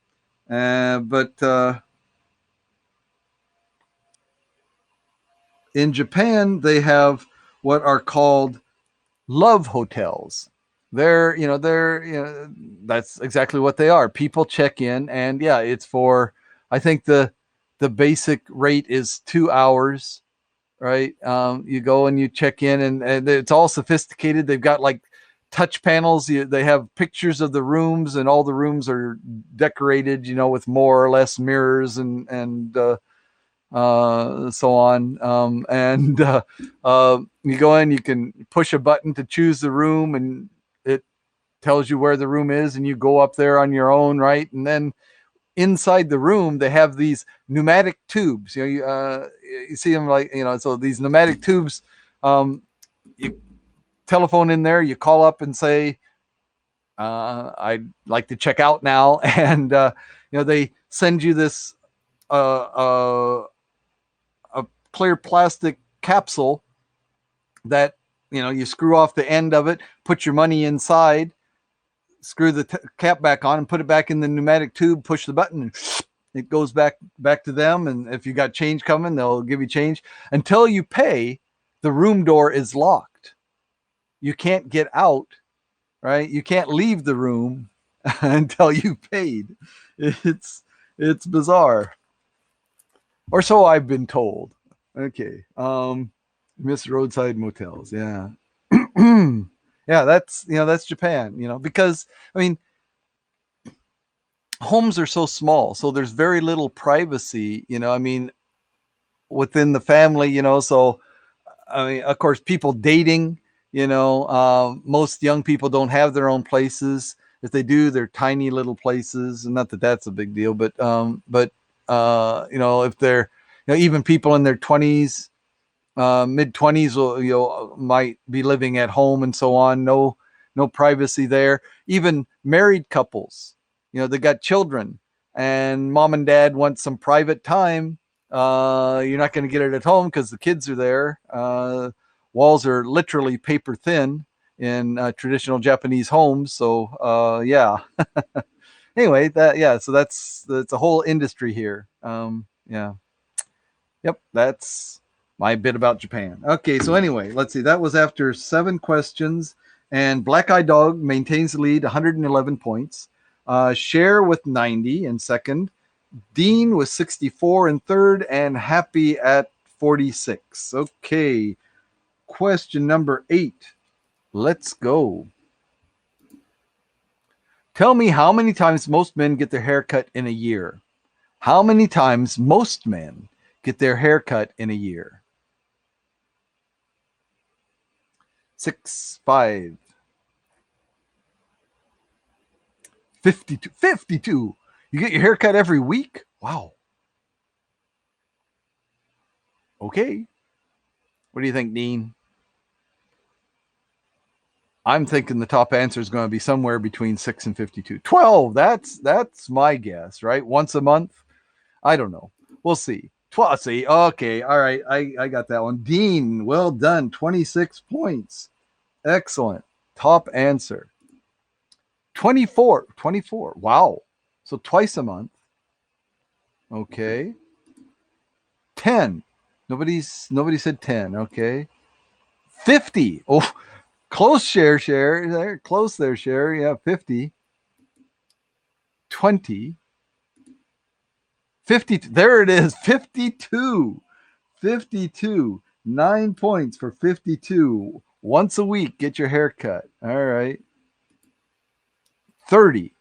Interesting. So the least was 10. So about once a month. At least once a month. Wow. I am definitely not your average man. I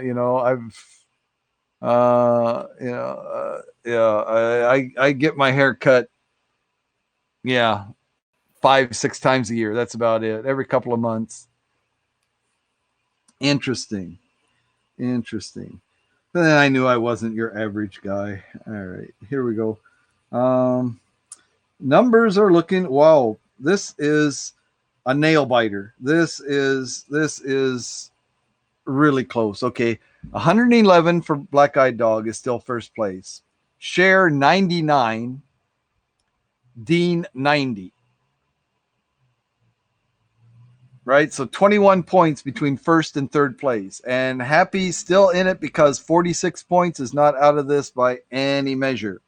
Okay, so question number 9. I'm surprised I've never had more than 6-7 haircuts in a year. Yeah, I mean, it may, yeah, I mean, yeah, at least every 6 weeks, right? So that, I mean, yeah, so maybe 8. But I don't think so. I don't think. Yeah, I'm like you, Black Eyed Dog. Yeah, 6-7 is about the most. Yeah. All right, here we go.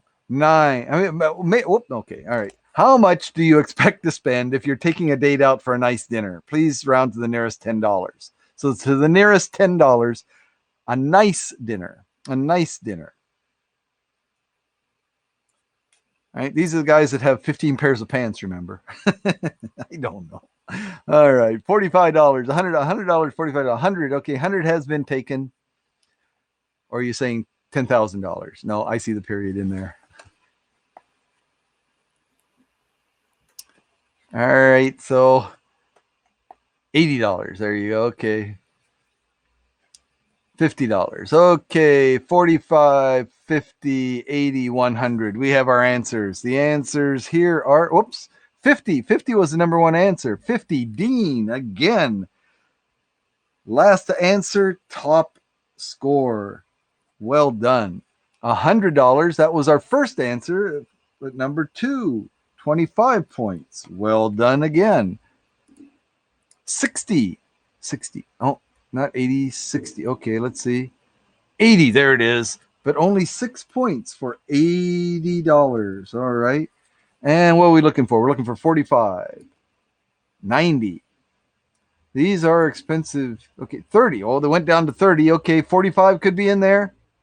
40. Oh, it was close. No, 45. All right. Seems so random. Why those numbers? But yeah, so 30, 40, 50, 60. No 70, but 80, 90, 100. Okay. Yeah, no 70. Interesting. Let's see.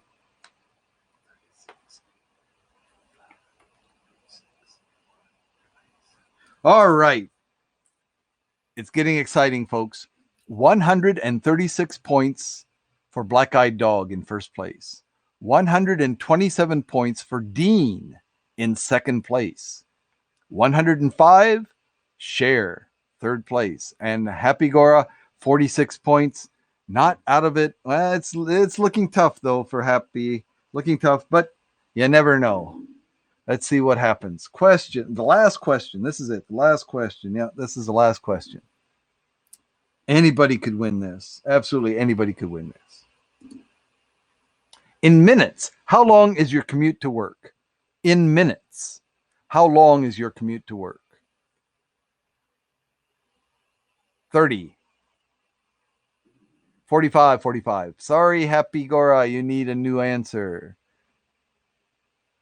30, 45. 30 minutes commute to work. 40, okay. 30, 45, 40 minutes to work. And Dean is trying to come up with that top answer again. He takes his time, inputs it, and a couple of times he's come up with the top answer, even being the last one to give the answer. Come on, Dean. Let's see. 25. 30 has already been taken. So, yeah. So, 20, but 25. Yeah, 25 is good. 25 is good. All right. Good. All right. So, 25, 30, 40, 45. 25, 30, 40, 45. Okay, here we go. 30 minutes. Share the top answer. 30 minutes. 29 points. 29 points.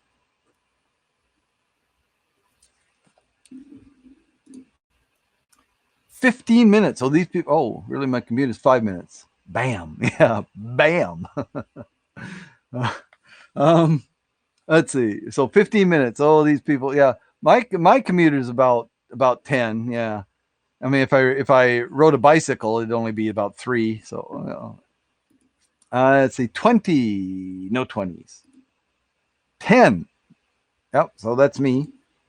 60. Nobody chose 60. Interesting.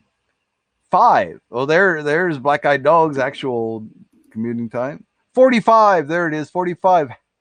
Oh, that's Black Eyed Dog. Black Eyed Dog got 5 points. Wow. 25 did not show up. 40 did not show up. Interesting. 5, 10, 15, 20, 30, 45, 60. 60 was the longest. Interesting. Okay. Retired from bedroom to downstairs, 1 minute. There you go. That's the kind of commute I look forward to. Okay. All right. So the final results. With 141 points, our winner today is Black Eyed Dog. Congratulations. 141 points. That last 5 points pushed you over. Okay. With 134 points in second place, Share. 134 points, second place for Share. And third place, 127 points, Dean. Well done, everyone. Yeah. Yes, that was an excellent game. I mean, it was, the lead changed several times. It was great, and absolutely down to the last question. Down to the last question. Yeah, it is. It's good. If I could find more of these, I had a game the other day that was mostly number questions. Need to go a bit. See you all later. Okay, thanks. Yep, I'll send out your certificates. Actually, I'm probably gonna be signing off here before too long.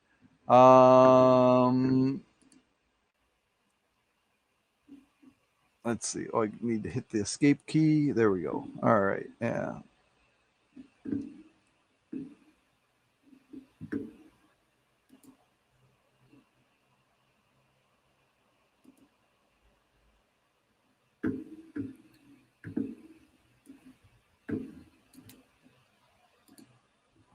There we go. Oh, got nothing over there. Okay, well, I'll stop presenting then. Stop sharing. That's it. Okay, good. Yeah, it was a good game. Good game, everyone. Yep, best night ever. Yeah. Yep. Thank you, Dean. Appreciate it. Good game. Good game. Yep. Let's see. Where's my thing here? I should put that up there.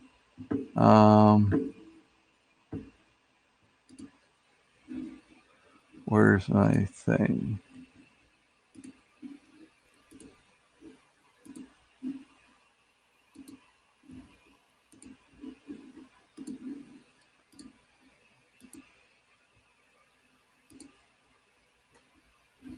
Come on. It's not letting me see the bottom of my screen. There it is. Okay, and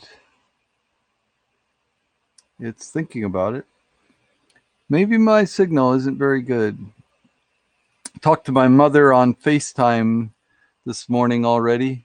It was interesting. The last few times, actually for quite a while since I've been talking to her, had trouble. She had trouble even on FaceTime. The video would cut out, and said, "Is there something wrong with your internet?" And I said, "No, I don't think so. I broadcast, a couple of times a week, you know, with my internet, and it doesn't seem to be a big problem. I don't have any problems." Um, Thought maybe it might be her new iPad. Maybe there's something wrong, but I said I don't think so. Apple's got pretty good quality control. I think it's probably something about your Wi-Fi, whether it's the settings or interference from another Wi-Fi access point somewhere nearby or something. So anyway, she called up and the people from the internet providers, that were supplying the router, the access point Wi-Fi, came and took a look at it, and they didn't see anything wrong with the Wi-Fi. They said, "Oh no, that's a good router. That should be no problem." Then they were looking at the phone lines, and my parents' condominium, um, they just bought it, what, 5-6 years ago, something like that. Um, Yeah, it's been 6 years ago, I think. But anyway, they just bought it, and it's just a little 2 bedroom, condominium. 2 bedrooms, the bathroom, the dining or living room, dining room, kitchen, right? And it had 6 telephone outlets, 6 telephone plug-ins, right? In that tiny little place, there was one in each bedroom, one in the bathroom, one in the living room. What? One in each bedroom, one in the bathroom, one in the living room, one in the dining room, one in the kitchen. Yeah. It's like no matter where you were, you'd never have to be more than about 2 steps away from a phone, because But the trouble is, when they wired it like that, they didn't do any put any boosters on there. They didn't, they didn't do some of the things that you could do anyway. It was just straight wires, and each branching off was weakening the signal, I guess. And so they said, okay, well, we're gonna just do it, shuttle it all to this one, which is fine. My mother only has the one telephone, or no, she has 2 telephones, but the Wi-Fi, they said, okay, the Wi-Fi only goes on this particular outlet. And so got that taken care of, and she was just like so happy today because, oh, I can see you, I see you really clearly. Oh, and you're loud too. Your voice is just coming through so loud and clear. So yeah, I told you it wasn't on my end. I told you so. Yeah. You never get too old to tell your parents, I told you so. No. My mother, 93 years old. Coming up to 94, and I guess September. Her birthday's in September, so it's not too far away. Yeah. Her mother, my grandmother, lived to 98, I think. Yeah. I'm lucky. Yeah, I'm lucky. I'm lucky. My mother's still around. My father passed away 3 years ago. I want to say 3 years. Yeah, I think it was 2 years before the COVID, right? So 3 years ago. We've had COVID for a year and a half now. So yeah, um, yeah, it's lucky. What's particularly lucky for me is I've got cousins that live in the area that are their own parents have passed on. Oh, I'm one of the youngest my among the cousins. My parents waited a while before they started their family, and so I'm among the youngest of the cousins. And so a lot of my cousins, their parents have already passed on. My aunts and uncles, a lot of them have already passed on, and I have a few cousins uh, in that situation that live not too far from my mother, and so they stop in to take care of her, because obviously me being in Japan, it's a long trek to go and say, Mom, yeah, should I take you grocery shopping and something like that. So I hope my parents make it to their 90s, but they're already pretty frail in their early 80s. Yeah. Um, yeah, my mother was never particularly healthy, but never particularly frail either. Um, she battled with weight problems as I do, she has mild diabetes now. Um, I think they gave her like the lowest dose of whatever the medicine is, and she breaks it in half or something. I mean, it's just very mild, that she basically more or less can control through diet. um, so I kind of watch my sugar intake and things like that. Which is tricky, because of course carbohydrates are basically sugar. So if you eat a plate of spaghetti, you're basically eating a plate of sugar, right? Because the pasta, the carbohydrates are broken down almost instantly into sugar. So basically, you're eating sugar. Same with bread and all those other things, which you guys know. But I try to, so I try to cut down on my carbohydrates and so on. I also try intermittent fasting.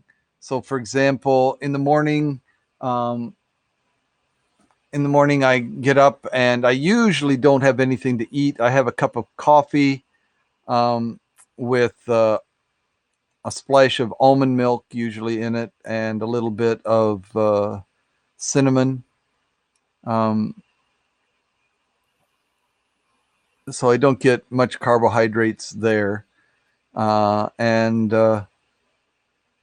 My dad fell in the yard and cracked a rib 2 years ago. We almost lost him due to fluid buildup. Wow.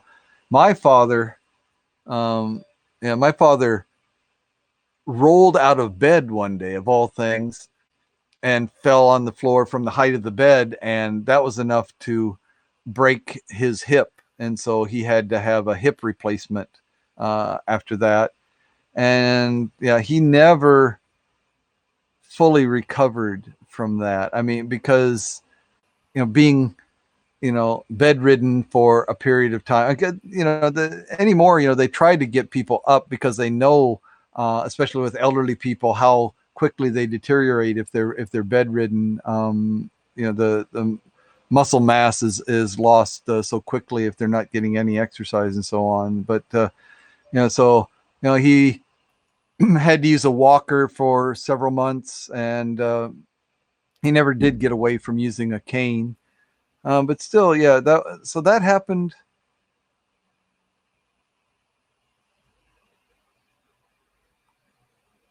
Was that was either right before or right after they moved into the condominium? So 6-7 years ago.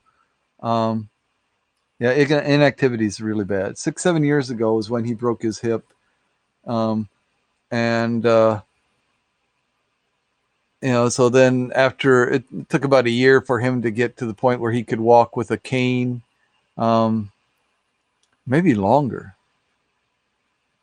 Now he was walking with a walker for quite a while, and then he got to the point where he could walk with a cane.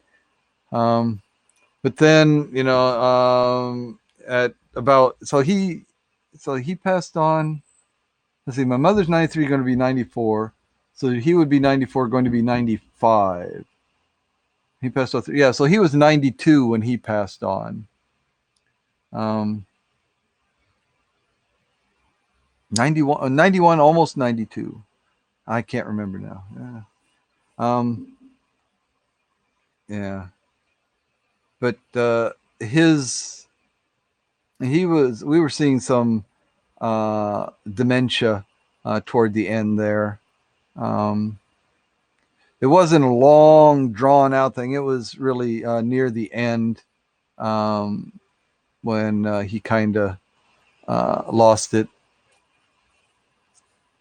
So, I mean, all things considered, he lived into his 90s, early 90s anyway, and most of that was spent pretty active. Long after he retired, he was still going out to the diners. He'd go out to the always small town guy, always going out to the local diner to have his breakfast. He'd have a cup of coffee and a donut or whatever at the local diner, so he could uh, you know talk to have little conversations with whoever happened to be within earshot. Um, you can always count on the waitress as somebody that would listen to you if she wasn't too busy, right? So if there was enough customers there, he'd find somebody that he could talk to, and if there weren't enough customers, it was always the waitress. So he just had to be talking. Um, I think that probably helped him getting out like that, active, and then the social interaction. I think it probably delayed some of the the less pleasant things that came on at the near the very end. But yeah, he wasn't institutionalized. Right at the very end, he was in the hospital. Like I said, he was becoming delusional. Um,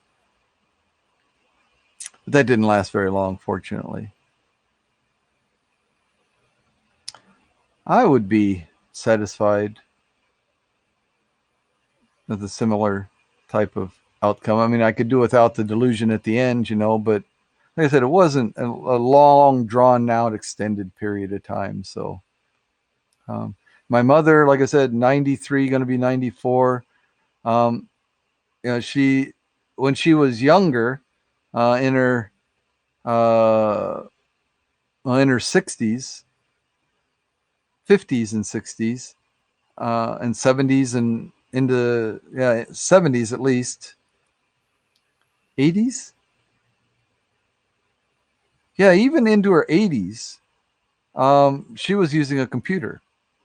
I was always into computers, and after the internet, became a thing, I was one of the early adopters. So um, yeah, I mean, she started out playing computers. My old hand-me-down computers, she'd play computer games on them and so on. Things like that, and she got to the point where she was writing letters and things like that, or she would write down her recipes. Of course, she wasn't using the computer screen to read the recipes. She would save them inside the computer and then print them out, and so on. Type them up on the computer and print them out and so on. So she was doing that. But I got her onto the internet, and because I wanted to be able to communicate with her, um, send pictures back and forth and so on, before there was a lot of this video conferencing and things like that going on. Sending photographs back and forth and sending text messages, because it was so much cheaper than um, so much cheaper than a phone call, and so much faster than the traditional letter. So yeah, got her into that. But then about 10 years ago, so into her 80s, about 10 years ago, um, changes, when Microsoft went from Windows 95 to then there were several changes for a while. I mean, they've kind of settled down, and here Windows 10 has been going for a while, but for a while there it was Windows 7 and Vista and whatever it was, and before that, what was it, Millennium or something? I can't remember. I'm not a big Windows fan. But all those changes, and there was just enough different. She was one that she had to learn how to do something and remember it, and if they changed something, then have to learn it over again. It got to the point where it was just too much. Yeah, I think maybe, I can't remember. Maybe Windows. I don't think she actually. Yeah, when they changed to Windows 10, I don't think. Yeah, I used Windows 3.1 up to 1998. Wow. Yeah, 3.1. I remember that. Yeah, I remember that. Yeah, and that time I never really got into Windows at that point. That was the point where I went into Macintosh.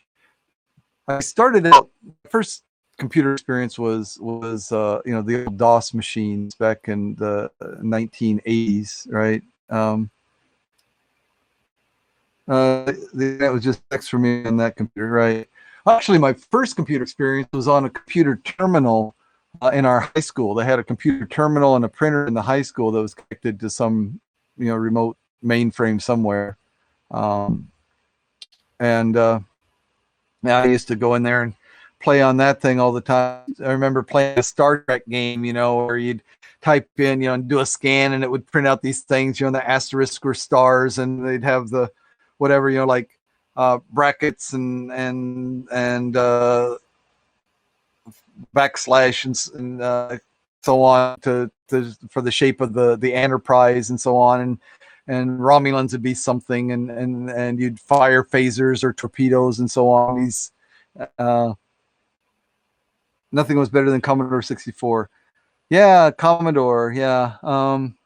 Yeah, Commodore really finally did it right. Very early, the Texas Instruments had a computer uh, early. The original Commodore, not the Commodore 64, the very first iteration. Uh, and I can't remember, was the Commodore 64 still 8-bit? I can't remember, but anyway, the Texas Instruments computer was 16-bit bandwidth, for the memory and so on. Still have your Atari. They don't know if it works. Yeah, wow. You probably get some money out of that if it would crank up. Huh. I would love to have my old Texas Instruments machine back. VIC 20, yeah, the old VIC 20, yeah. Um, this is not a VIC 20. Um,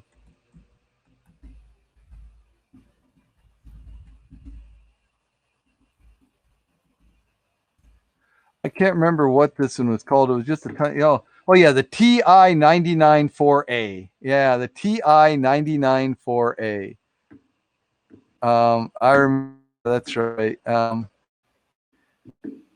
The world's first 16-bit home computer. That's what sold me on it, because it was 16-bit when yeah, everything else, was nothing but 8-bit, and Texas Instruments up the ante to 16-bit, and it was a superior machine, in that way. But the game controllers were not so good.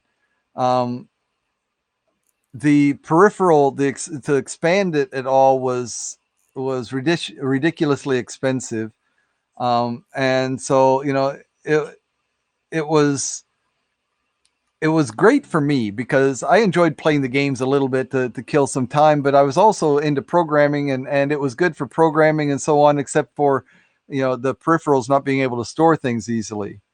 I think the first computer I ever used was a TRS-80. Oh yeah, the Radio Shack, right? Yeah, Radio Shack computers. I actually worked in a Radio Shack for a while and was selling those.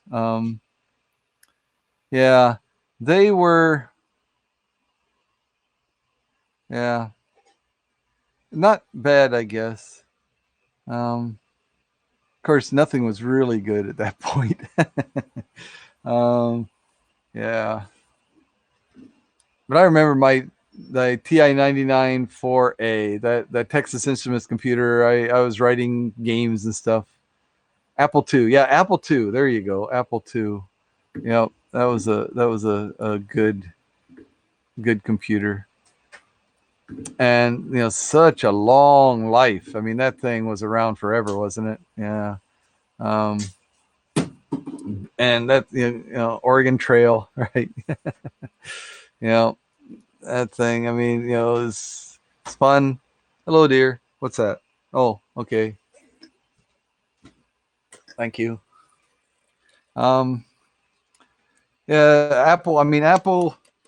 They played the cards right in a lot of ways. I mean, because they got big into education, right? The Apple II, and then and then they still do, discounts for educators and students and so on, um, which is good. And it's kind of too bad that Apple couldn't expand on their market share in computers. Um, I mean, I never was much for the most popular things anyway. I mean, I was never a Yankees fan because they were too popular. Here in Japan, it's the Yomiuri Giants. The Yomiuri Giants are basically Japan's Yankees. It's like they're America's team. They're Japan's team. Um, so I kind of like the fact that Apple was kind of the underdog and so on, and they did things their own way.